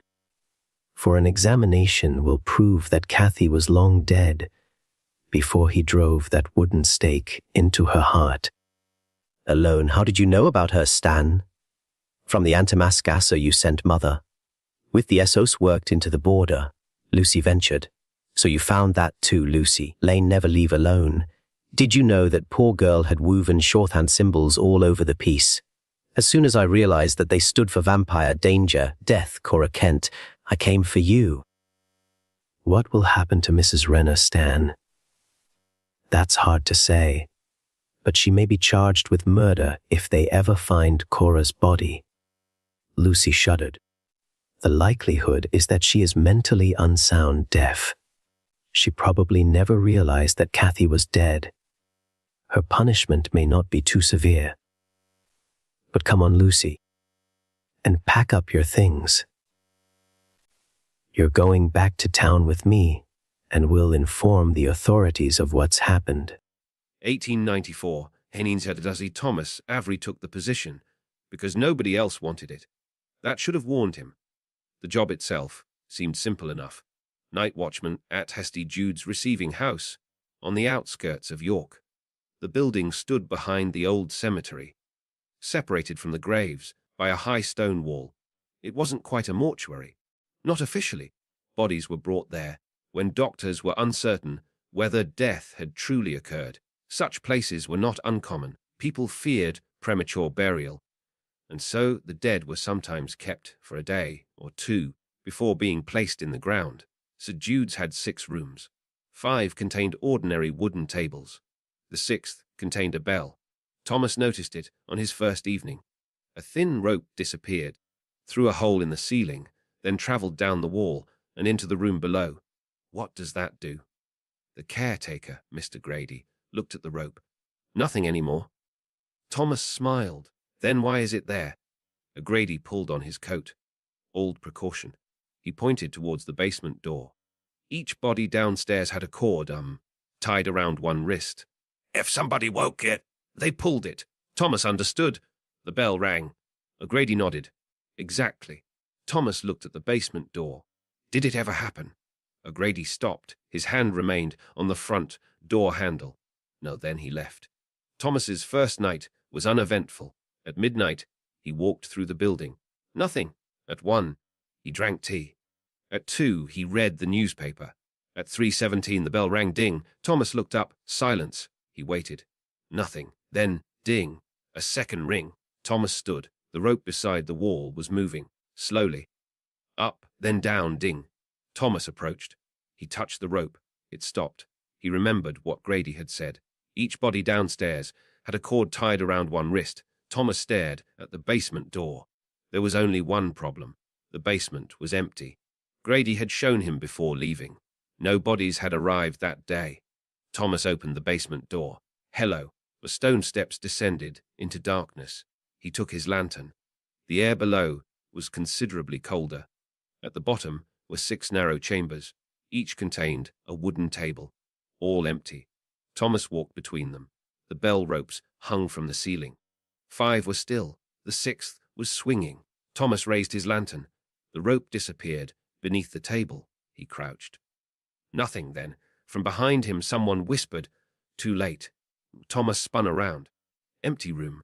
He ran upstairs. The bell did not ring again. The following morning, Thomas confronted Grady. It rang. Grady stopped unlocking the office. What?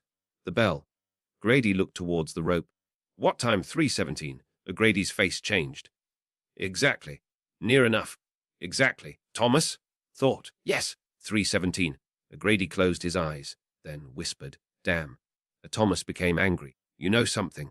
Grady walked into the office. From a locked drawer, he removed an old ledger. He placed it on the table. March 1866. Thomas read.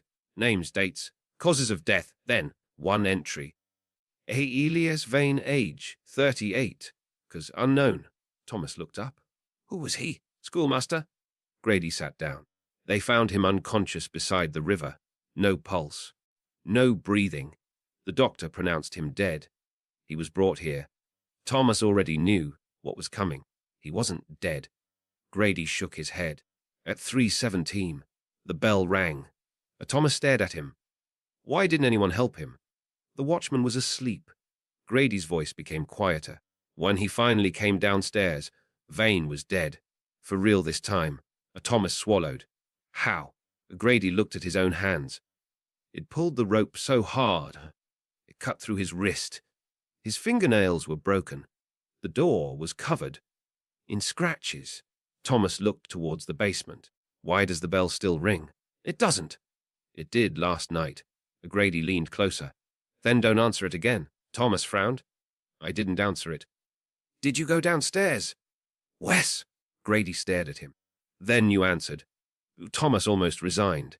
Almost, but work was difficult to find, and St. Jude's paid well, so against his better judgment he returned that evening. At 3, Thomas sat beside the fireplace. He watched the clock.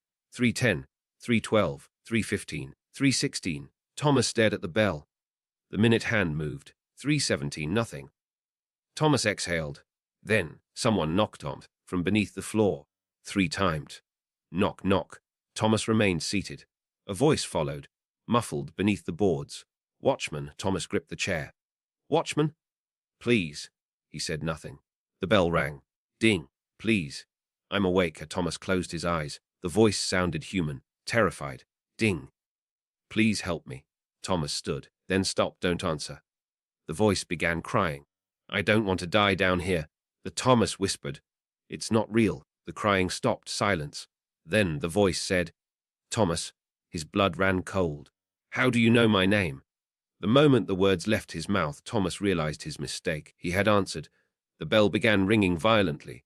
Ding, ding, ding, ding. The basement door flew open. A freezing wind rushed up the stairs. Every lamp in the building went out. Thomas grabbed his lantern. The flame had turned a sickly blue. Footsteps came from below, bare feet against stone, slowly climbing. Thomas backed towards the entrance. One step, then another, then another. A hand appeared around the basement doorway. Pale fingers, broken nails, bloodless skin. A man crawled onto the landing. His clothes were filthy.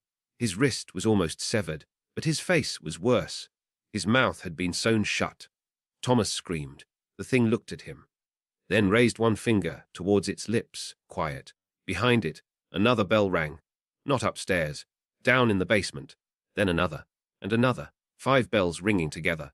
Thomas looked towards the stairs. Figures were climbing out of the darkness. Men, women, a child, all wearing burial clothes, all with their mouths sewn closed. Thomas ran. He reached the front door. Locked. He turned the key. Nothing. Behind him, the bells stopped. Thomas slowly turned. Elias Vane stood in the center of the room. The stitches across his mouth began to stretch. One snapped, then another, then another. His mouth opened. Why? He whispered. Did nobody come? Thomas backed against the door. I wasn't here. Elias stepped closer. Someone always says that. Thomas looked at the bell rope. An idea came to him. He grabbed it and pulled. Ding! The dead stopped. Thomas pulled again. Ding! Elias stared at him. Thomas shouted, I'm here now. Then he pulled one final time. Ding! The front door opened behind him. Thomas fell backwards into the snow. When he looked up, St. Jude's was dark. No figures, no bells, nothing. Thomas never returned. St. Jude's receiving house closed in 1902. It remained abandoned until demolition in 1931. Workers clearing the basement found 6 coffins beneath the floor. Nobody knew they were there. 5 contained human remains. The 6th was empty. Inside its lid, deep scratches formed 4 words. And nobody heard the bell. The remains were reburied in the cemetery. The old bell was given to a local church, and for almost 70 years nothing unusual happened. Then, in 2001, the church was converted into private flats. A young couple moved into the apartment beneath the old bell tower. On their 3rd night, the husband woke at 3:17. The bell above them was ringing. Once, twice, 3 times. His wife remained asleep. He went upstairs to investigate. The bell rope was moving by itself. He reached for it. Then someone knocked from inside the wall. 3 times. Knock, knock, knock. A frightened man's voice whispered. Watchman. The husband stepped closer, and because nobody had ever told him what Thomas Avery had learned more than a century earlier, he answered, Yes. The knocking stopped. Then, from somewhere deep inside the walls, 6 bells began to ring. Every church has a bell that marks the hour, calls people to worship, or announces a funeral. But in the village of Hollowmere, the church bell rings only when someone is about to disappear. Not die, disappear. No body, no clues, no explanation. The village sits hidden between rolling hills, surrounded by thick woodland and ancient stone walls. Fewer than 200 people live there. Most have never left. Those who have never return. For generations, the villagers have obeyed one simple rule. If the church bell rings after midnight, do not leave your house. Lock every door, close every curtain, and whatever you hear outside, do not answer it. Naturally, nobody outside the village believed the stories, until journalist Emily Carter arrived. She was writing a series about Britain's forgotten places, ghost stories, old legends, village superstitions. She expected Hollowmere to be another harmless tale. The villagers welcomed her politely. But when she mentioned the church bell, the conversation stopped. One elderly man leaned closer and quietly said, If it rings tonight, pretend you didn't hear it.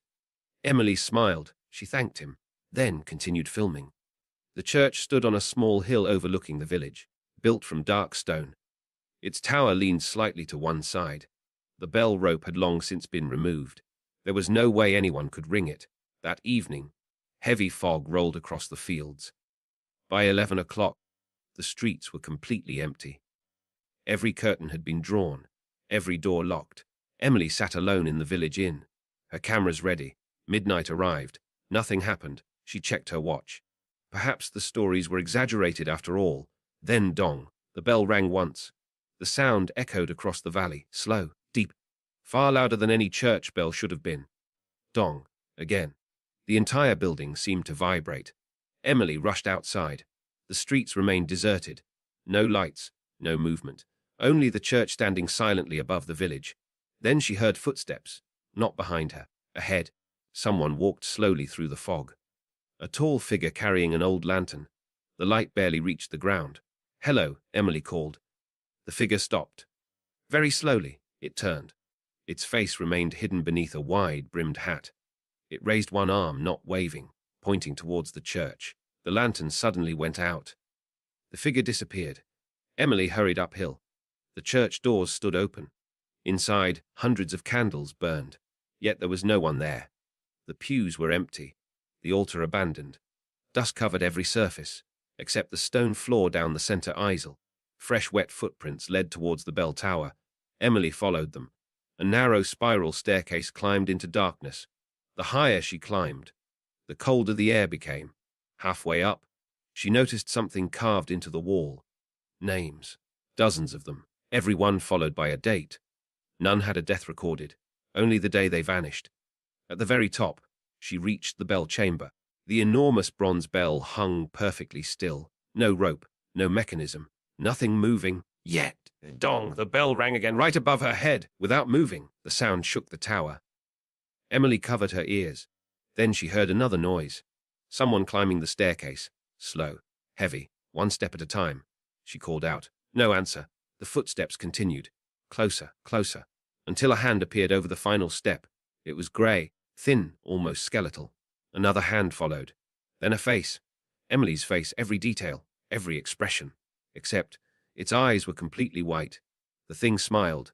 You heard the bell. It spoke in Emily's own voice. So now, you answer it. The tower door slammed shut. The candles below went out. The church fell into darkness.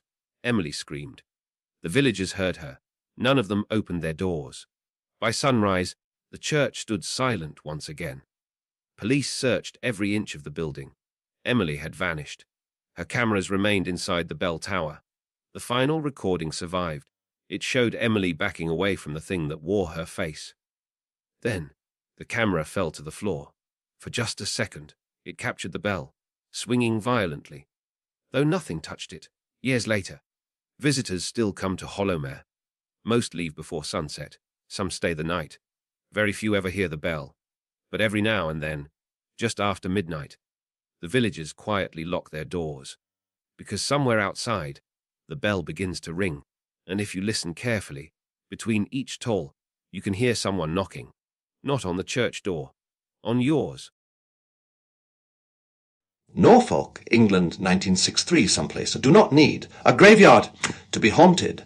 Sometimes all they need, trunt, is water, cold water, deep water, and something beneath it that remembers what stood there before. My name is Daniel Crowe, and in October of 1963, that I was employed by the East Anglian Non-Drainage Authority. It was not exciting work. I inspected pumping stations, sluice gates, and flood channels throughout Norfolk.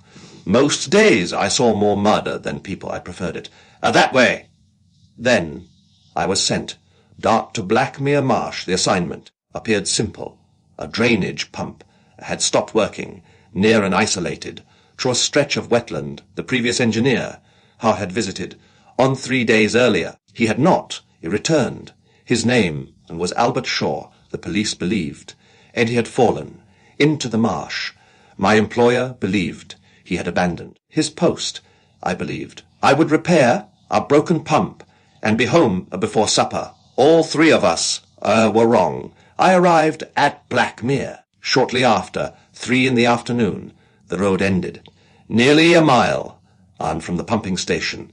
From there, I continued, on foot. The marsh seemed endless. Brown water, tall reeds, black mud, and above it, a sky the cut of old iron. There were no houses, no farms, no telephone lines, nothing, only the remains of an old church tower rising from the water, perhaps.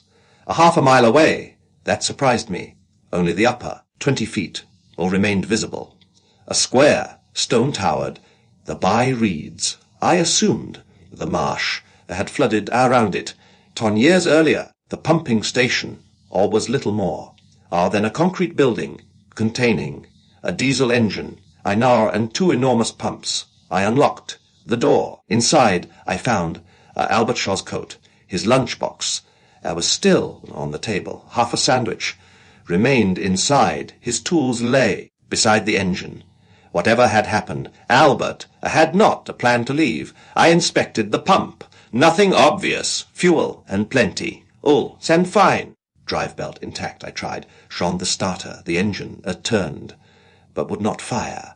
Then I heard a bell. Dong, I stopped another. Dong, a church bell. I stepped outside. The sound came from across the marsh. From the ruined tower. Dong! I stared at it. There was no bell inside that tower. I could see straight through the broken openings. Nothing hung there yet. The bell continued slowly. Dong. Pause. Then it stopped. I returned on to the pump on the wall, and beside the engine was someone, and had written something in grease pencil. Do not answer. Or the bells. I stared at the words underneath our Albert's initials. I guess I laughed, not because it was funny, because sometimes when a man is alone in an unpleasant place, he laughs on to remind himself that he isn't afraid. I tried. Or the engine again. Nothing. By 5 o'clock, the light was beginning to disappear. I decided to return to the car and come back. In the morning, I packed my tools. Then, from outside, someone shouted, "Hello!" I froze. A man's voice, distant. "Hello!" I stepped outside. "Who's there?" The voice. Don came again. "Over here! Across the marsh! Near the church tower!" A man was standing among the reeds. I could barely make him out. Dark trousers, white shirt, no coat. He raised one arm. "Help me," I thought. Immediately, an of Albert Shaw. "Albert!" The figure waved. I grabbed. The marsh was dangerous, but there was an old wooden walkway leading one towards the tower. Most of it had collapsed, but enough remained to cross. The shallower sections, I started. But towards him. "Stay where you are!" The man didn't answer. As I approached the church tower, I noticed something strange. There were stone walls that beneath the water, foundations, door remains of buildings. Not just a church, there had been an entire village. The man stood on a patch out of dry ground, perhaps 100 yards ahead. He turned away, then walked out into the reeds. "Wait!" I followed. The reeds unclosed around me. Suddenly, I could not see the pumping station or the tower, only reeds. Then the bell rang. Dong. Much louder. I stopped. Dong. Another bell answered. Somewhere to my left. Then another behind me. 3 bells.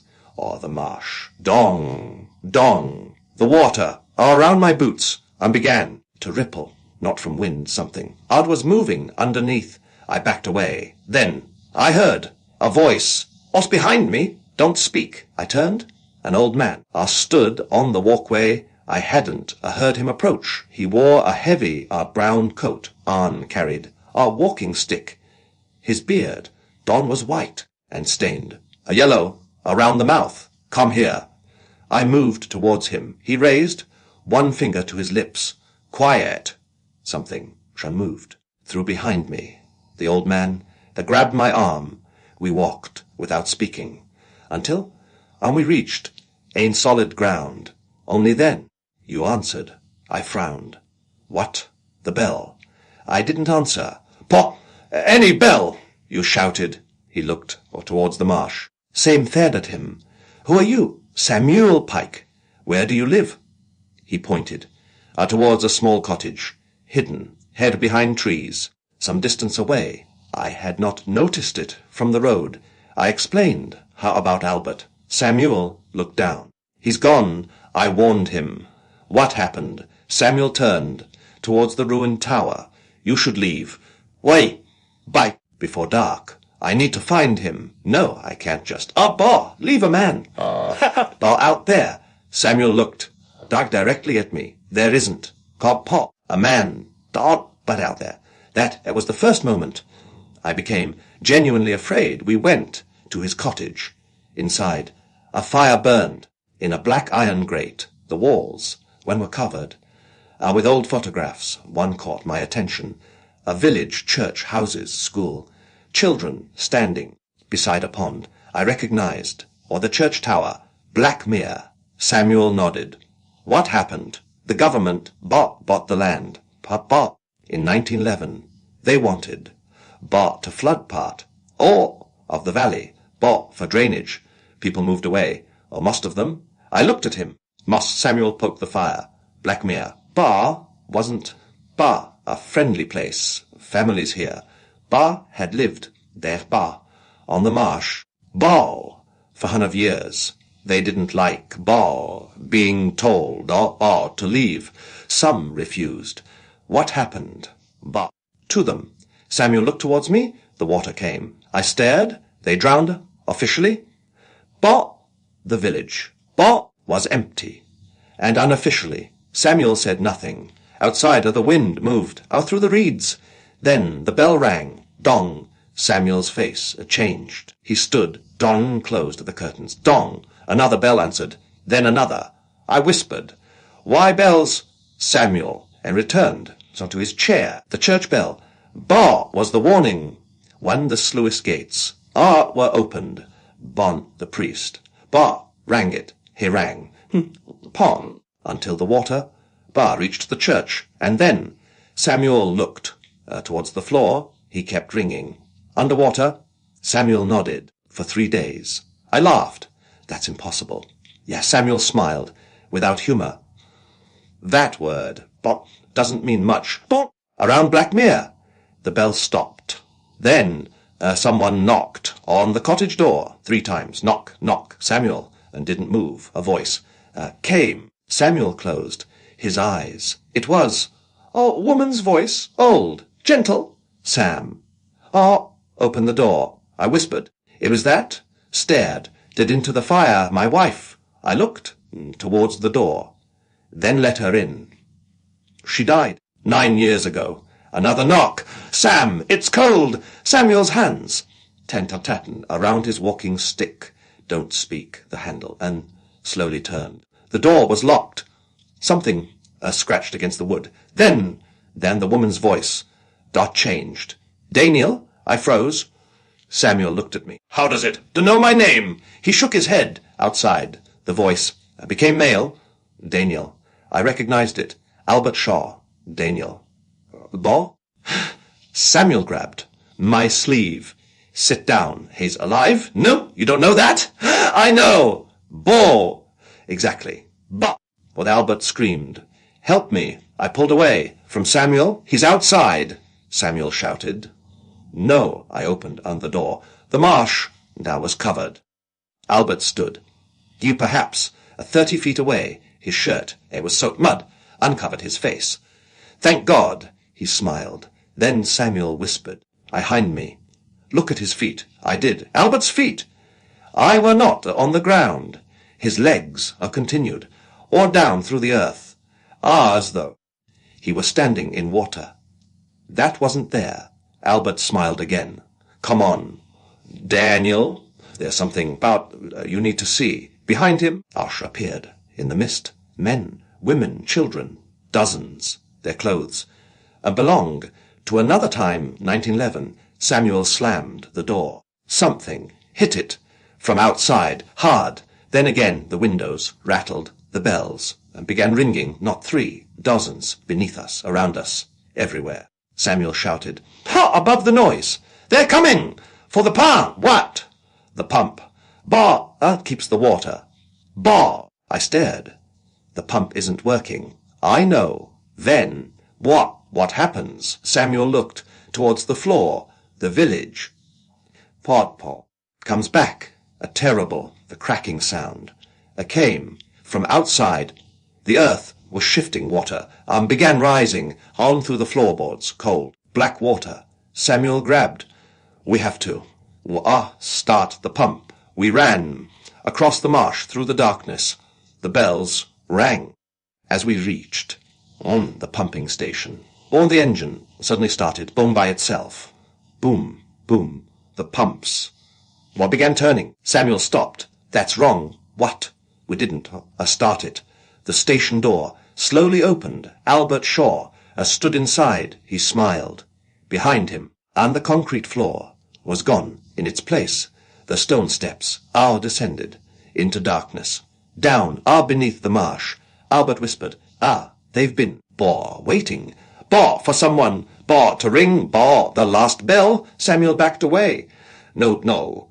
Albert reached more towards me. Come and see. I should have run. Instead, I looked down those steps and saw a black mare, not ruins, not flooded walls. The entire village stood beneath the water. Perfect. Houses, shops, the school, the church. Lights burned, and inside the windows, people, and walked along the street. And everyone, 10 of them, stopped at exactly the same moment and looked up towards me. Then, the church doors daft opened. Something came out, not at any more. It wore the remains, not of a priest's clothing. Its body was swollen from water. In both hands it carried a bell rope. It pulled. Dong, the sound, the shook, the pumping station. Samuel screamed, run. The water beneath the steps began rising. The dead. I got walked.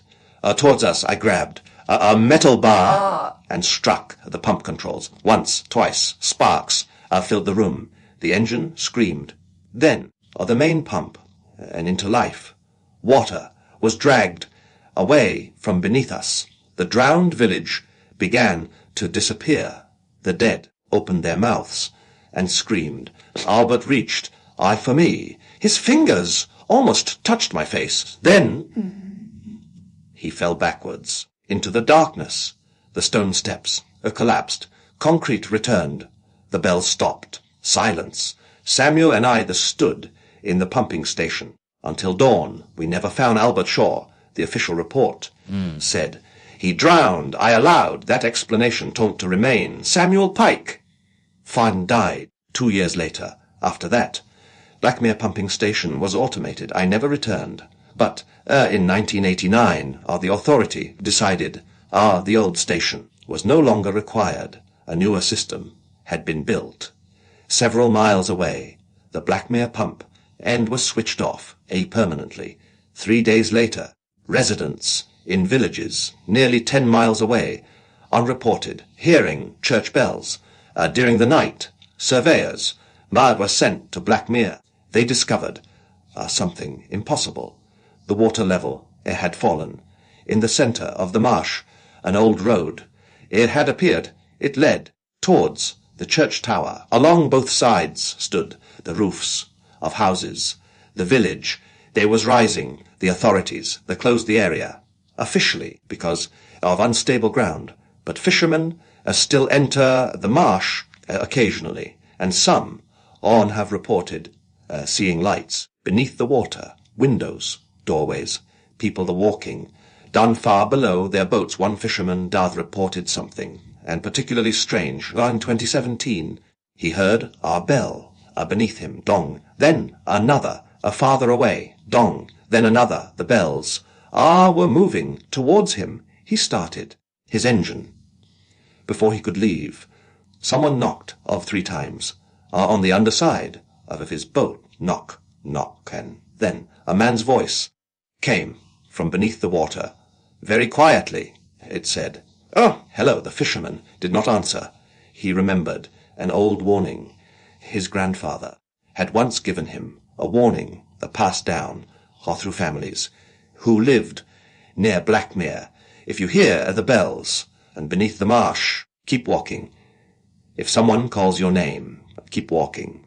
And if something beneath the water asks whether you can hear it, whatever you do, do not answer, because while the people of Blackmere have been waiting for more than 100 years for someone to tell them the water too is gone. And when someone finally answers, they may decide, "Dad, it is time to come, back up." Northumberland, England, 1898. There are churches built to worship God. There are others built to keep something beneath the altar. St. Jude's Chapel was one of those. I first heard of it in the winter of 1898. My name is Professor Edmund Harrow. At that time, I taught medieval history.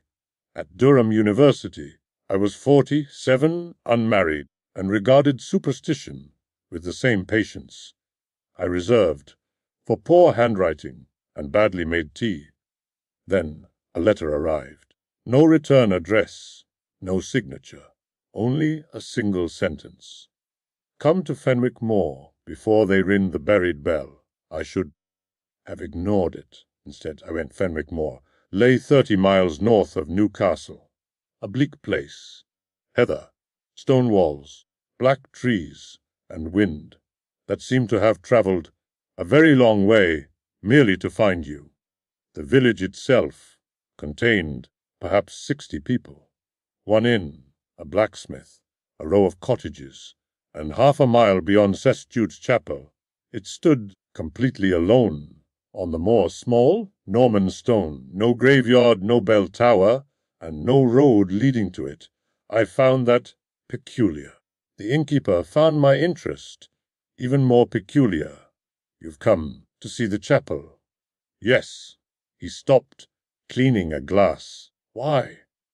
"Historical research." He looked at me for several seconds. Then, "I had intended to, and if you hear a bell, leave." I smiled. "The chapel has no bell." The innkeeper returned to cleaning his glass. "Exactly." The following morning, I walked across the moor. Snow had fallen during the night, yet around St. Jude's the ground was bare, not melted, bare, as though snow had refused to fall there. The chapel door was unlocked.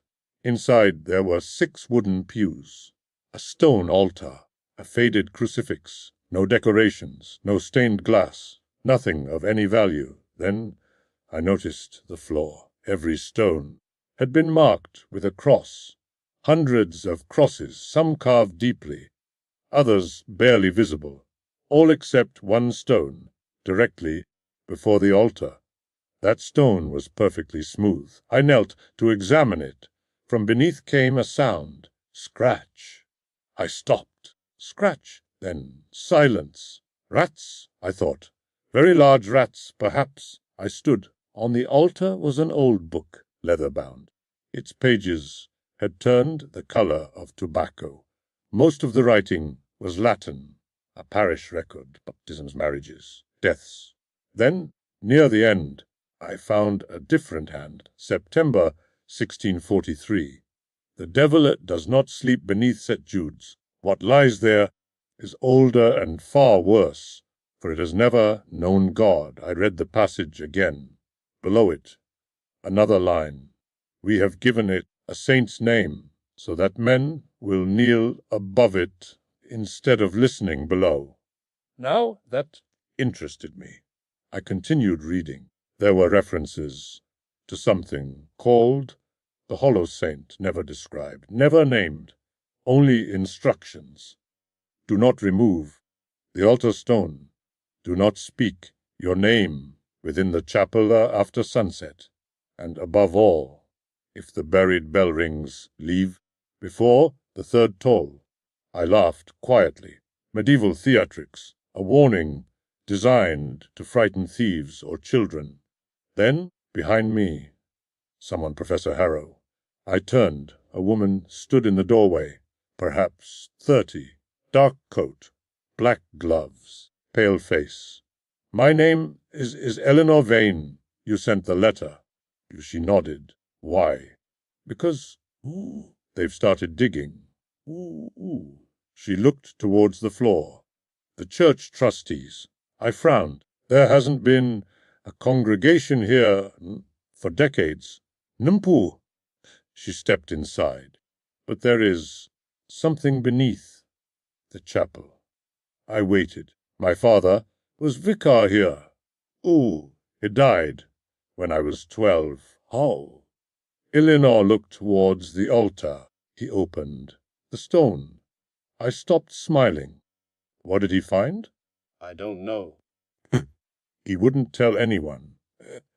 Came home that evening.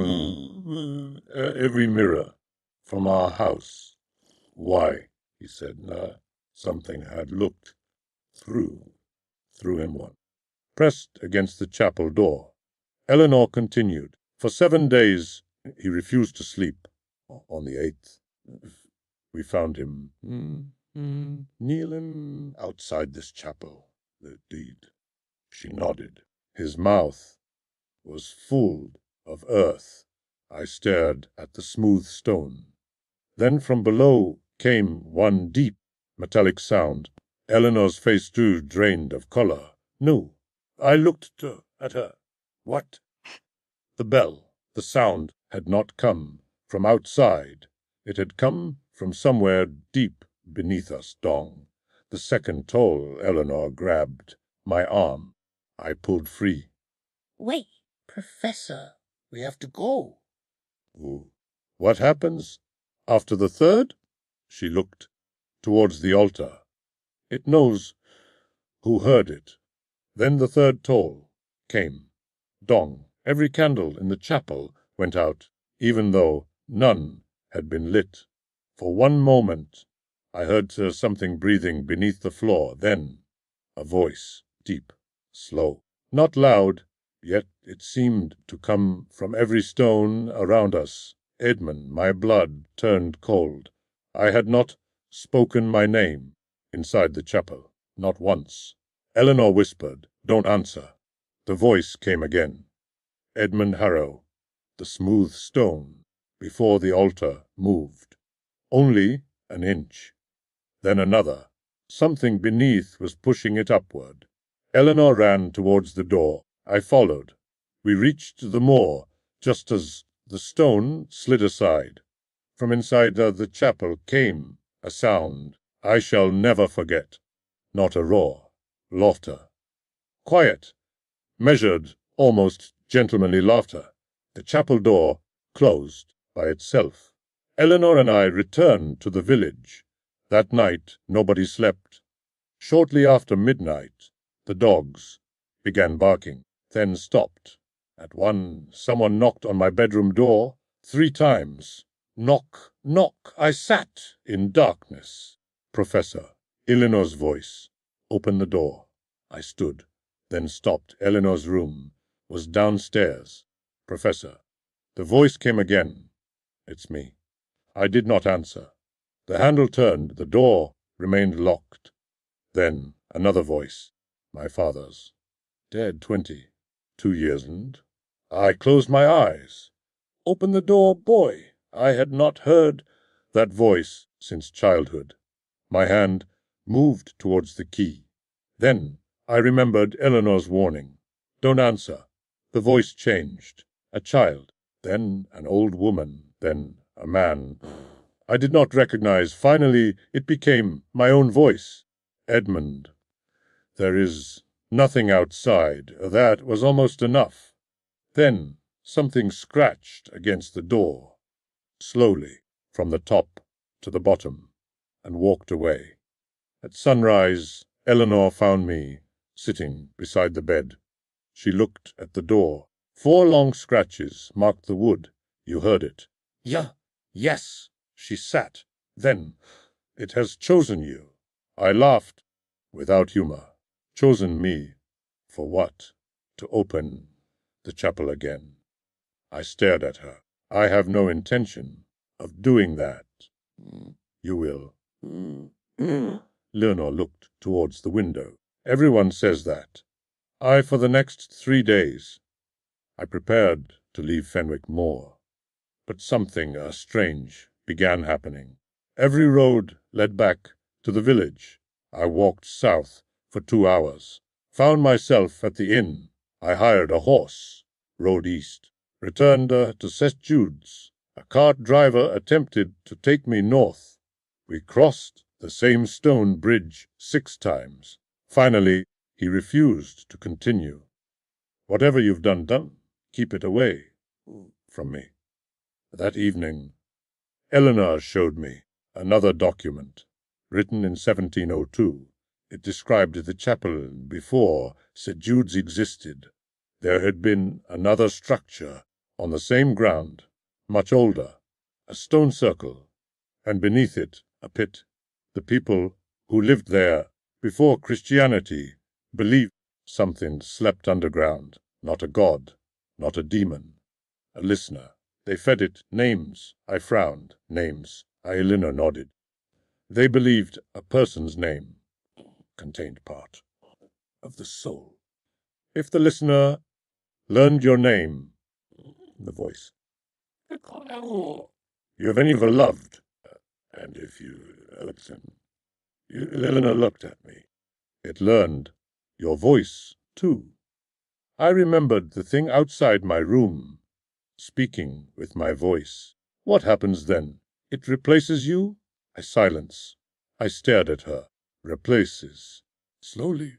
People notice. Small things first. Your different handwriting, different habits, memories you shouldn't have. Nobody remembers you were ever different. I felt a chill that had nothing to do with the winter air. How do we stop it? Eleanor opened the final page, a drawing, the smooth stone. Beneath it a chamber, inside a bell, and below the bell a circle containing something drawn without shape. It must never hear itself named. I looked at her, but it has no name. It does.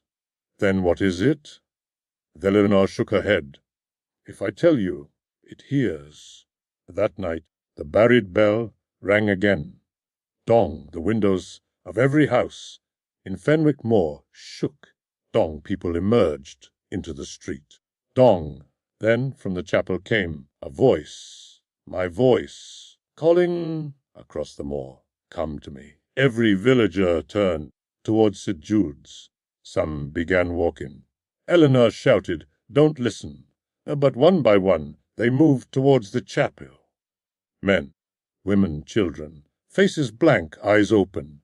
I realized the thing had learned my voice, and they trusted it, because I was the stranger, the scholar, the man who had come to investigate.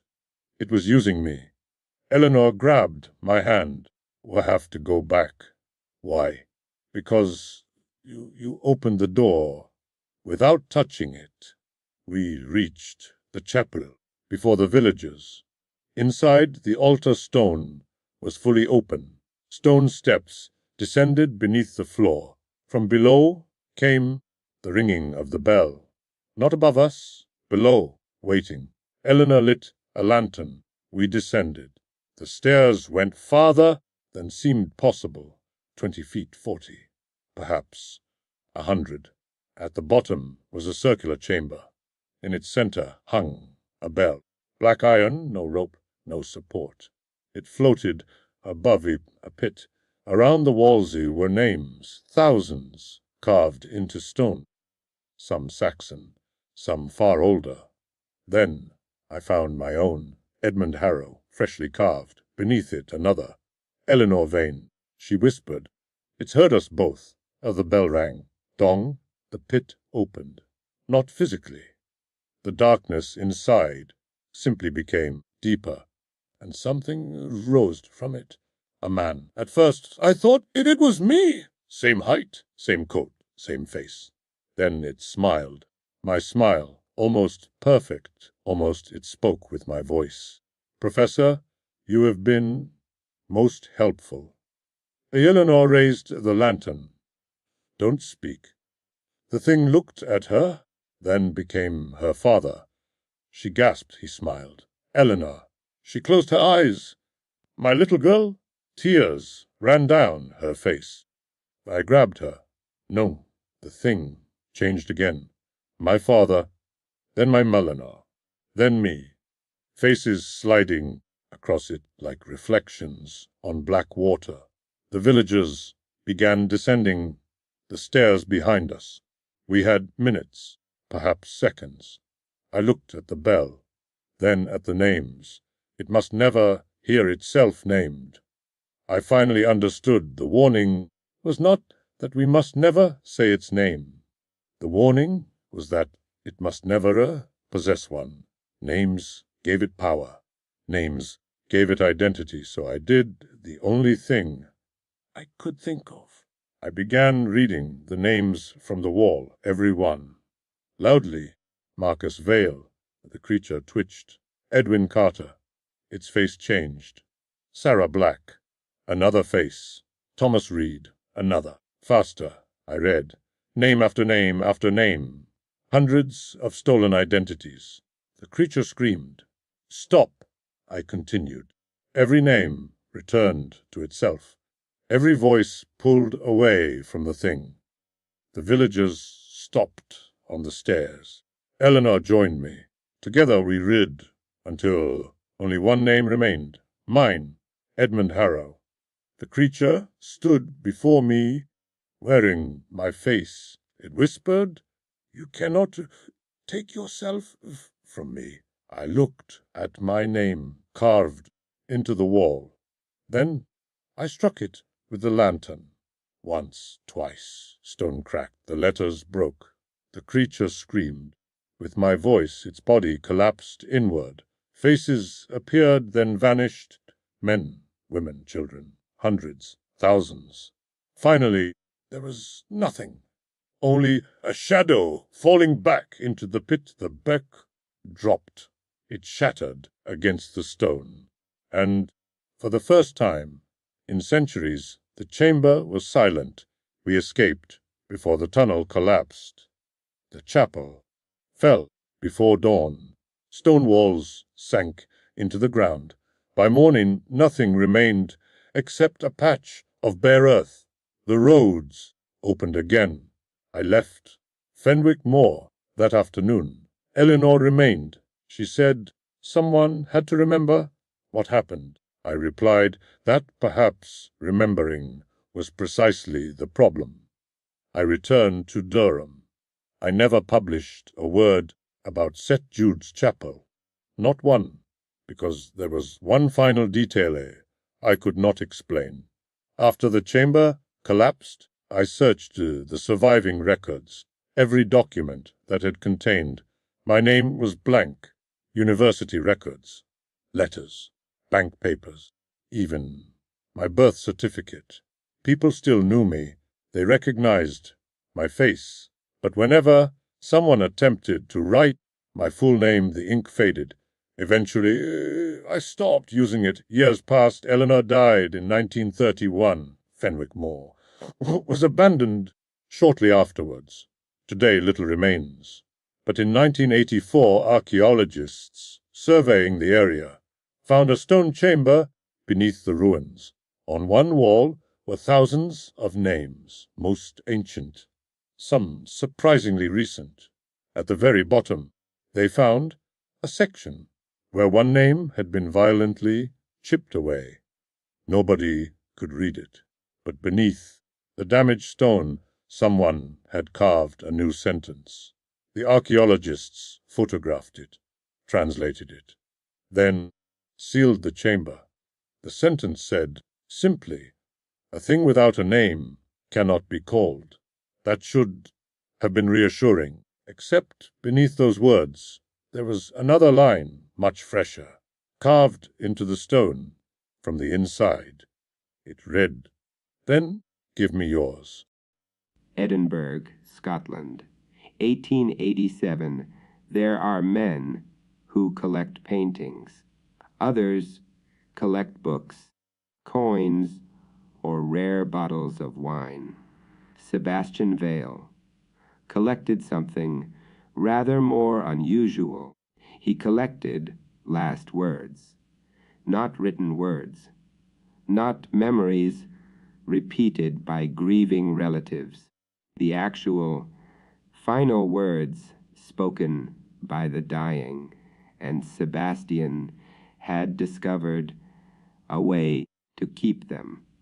I first met him in November of 1887. My name is Dr. Henry Ashcroft. At the time, I was 39 and employed at the Royal Infirmary in Edinburgh. I considered myself a sensible man, educated, rational, and perhaps a little too proud of both qualities. Sebastian Vale was introduced to me by a colleague. He was perhaps 60, tall, elegantly dressed, with silver hair and the pale complexion of a man who regarded daylight as an unnecessary inconvenience. His eyes were remarkable, not because of their color, but because when he looked at you, you had the uncomfortable feeling that he was listening to something you hadn't said yet. We met in a small coffee house near South Bridge. Vale ordered tea. He didn't drink it. Instead, he placed a small glass bottle on the table between us. It was no larger than my thumb. Inside was nothing. At least nothing I could see. Vale smiled. Doctor, would you care to hear a dead man speak? I laughed. I've heard enough. Dead men remain remarkably silent. Vale's smile widened. Precisely. He removed the stopper. At first, nothing happened. Then, from inside the little bottle came a man's voice, very faint, very distant. Tell Margaret I forgive her. Vale replaced the stopper. The voice stopped. I stared at him. A trick, of course. He seemed almost disappointed. Everything unexplained until someone explains it. Who was that? A man. Dead, named Charles Bennett. Dead February the 6th in 1879. Closer, I leaned closer. And how exactly did you put his voice inside a bottle? Vale picked it up. I didn't. I waited. He did. That was the beginning. Over the following weeks, I became, against my better judgment, a regular visitor to Sebastian Vale's house. It stood in a narrow street near the old city, pressed between two taller buildings, as though trying not to be noticed. The house contained hundreds of bottles, small bottles, large bottles, bloom glass, clear glass, every one carefully labeled with a name and a date. Margaret Ellis, 1863. Joseph Harper, 1871. Thomas Bell, 1874. Elizabeth Crane, 1880. Some shelves contained hundreds. What do they say? I asked. Vale looked around the room. Most say very little. People imagine their final words will be profound. He smiled. They rarely are. Some ask for their mothers. Curse God. Some ask where they are. And some simply say They're afraid. There I examine afraid. One bottle. And you collect these? Why? Vale's smile disappeared. Because occasionally someone says something after they die. I looked at him. After. Vale nodded. Those are the interesting ones. He led me to a cabinet at the far end of the room. It was locked. From his waistcoat, he produced a small brass key. Inside were 13 bottles. Unlike the others, these were black, completely opaque, each sealed with red wax. Vale pointed to the first, Thomas Cartwright. Indeed, January 1872. He lifted the bottle. What were his last words? Vale whispered. He had none. I frowned. He died in his sleep. Then what's inside the bottle? Vale looked at me. Something that spoke. 3 hours later, despite myself, I felt a chill. Vale broke the wax. He removed the stopper. Silence. Then a voice, not Cartwright's. Something deeper. Slow. Almost amused. Sebastian.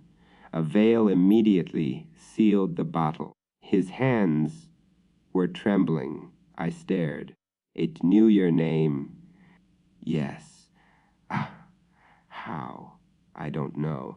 I look towards the remaining bottles. Do they all say your name? No. What do they say? Vale hesitated. Then he opened another. A woman's voice whispered from inside. 7. He closed it. Another bottle. 6. Another. 5. Vale stopped. I stared at the cabinet. They're counting. Wes. Counting what? Vale looked towards me. I had hoped you might tell me. I laughed nervously. I'm a physician, not a spiritualist. Precisely why I asked you here. Vale closed the cabinet. I need someone who will remain rational. When I cannot, 3 nights later, Sebastian Vale sent for me. His note contained only 5 words. Another bottle has begun speaking. I arrived shortly after 10. Vale looked terrible. He had not slept. On the table stood a clear glass bottle. There was no label. Where did this come from? I asked. My bedroom. When? This morning. You put it there. No, I examined it. Empty. As it spoken, Vale nodded. What did it say? He looked at me.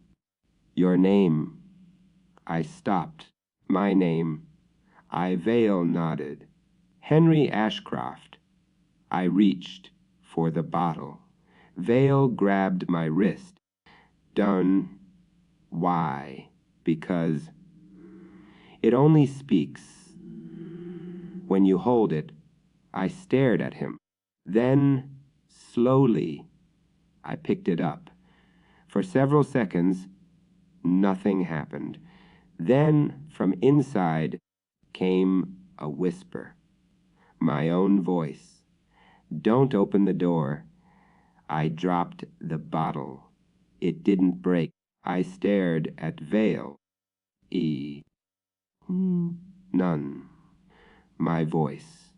Yes, But I never said that. The veil leaned closer. Not yet. The clock in the hallway struck 11. At the final chime, someone knocked on the front door 3 times.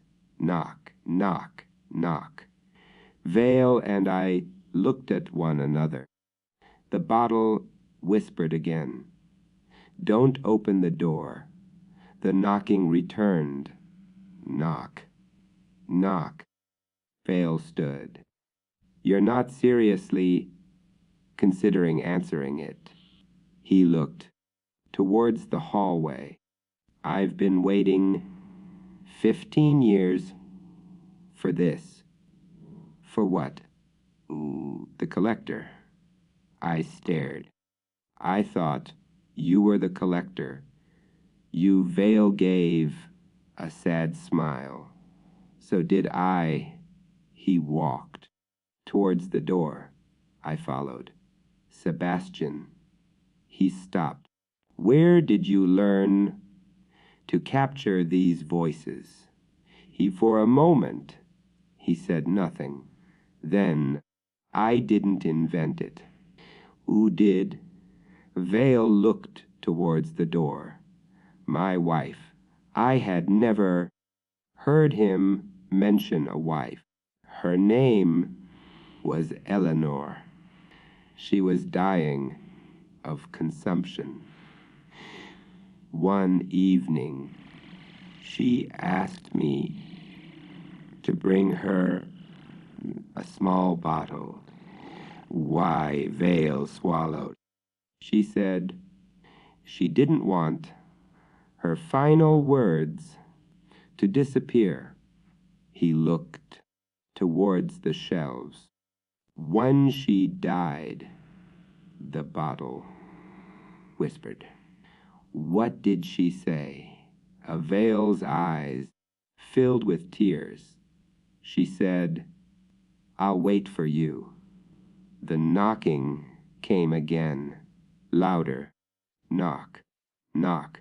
Vale continued. After that, I experimented.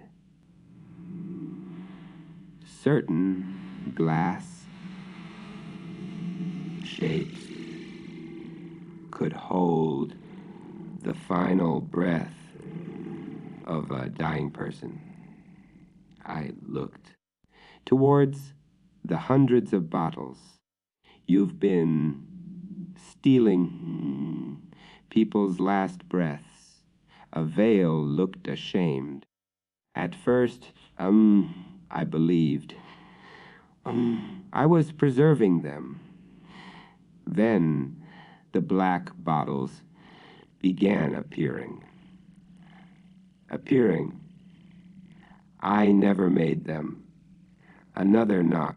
This time, the door shook. The clear bottle on the table spoke again. My voice. Henry, run. I backed away. Vale reached for the door handle. Sebastian, don't. He smiled. What if it's Eleanor? What if it isn't? Why Vale opened the door. Nobody stood outside. Only fog. Thick yellow Edinburgh fog. Vale stared into it. Eleanor. Something moved in the darkness. Then a woman stepped forward. She wore a white nightdress. Her hair hung around her shoulders. Her skin was terribly pale. Eleanor, she smiled. Sebastian. He began crying. I grabbed his arm. Wait. Eleanor looked towards me. Her smile remained, but her eyes were wrong, completely black. I pulled Vale backwards.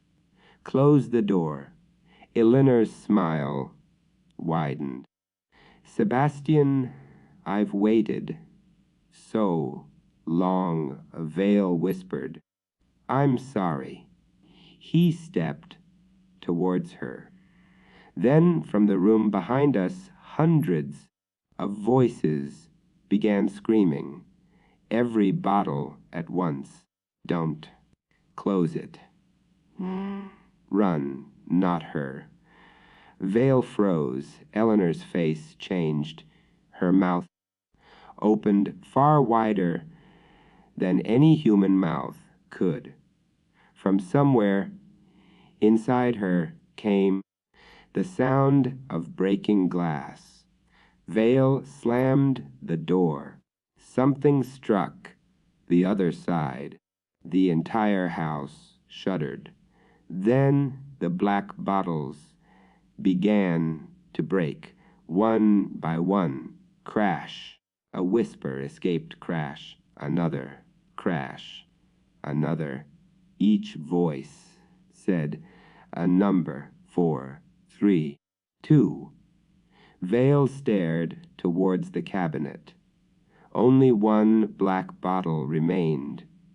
It cracked. A voice whispered, 1. Then every candle went out.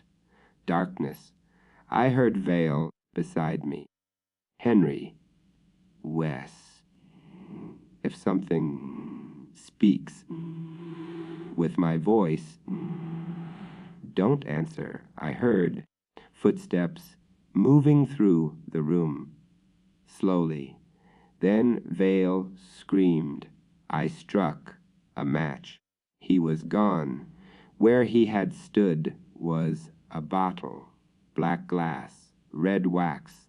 On its label were written 2 words, Sebastian Vale. My hands shook as I lifted it. From inside, Vale whispered, Henry. I almost answered, then remembered, don't answer. The voice came again, please. I remained silent. Then the voice changed. My mother's voice, Henry. Then my father's. Then my own. Open me. I carried the bottle towards the fireplace. The voices screamed. I threw it into the flames. The bottle did not break. Instead, something inside began laughing. The fire turned black. Then every bottle in the house began whispering at once. Hundreds of final words, hundreds of dead voices, until one voice rose above them all. Eleanor. Thank you, Henry. The windows exploded. Glass filled the room.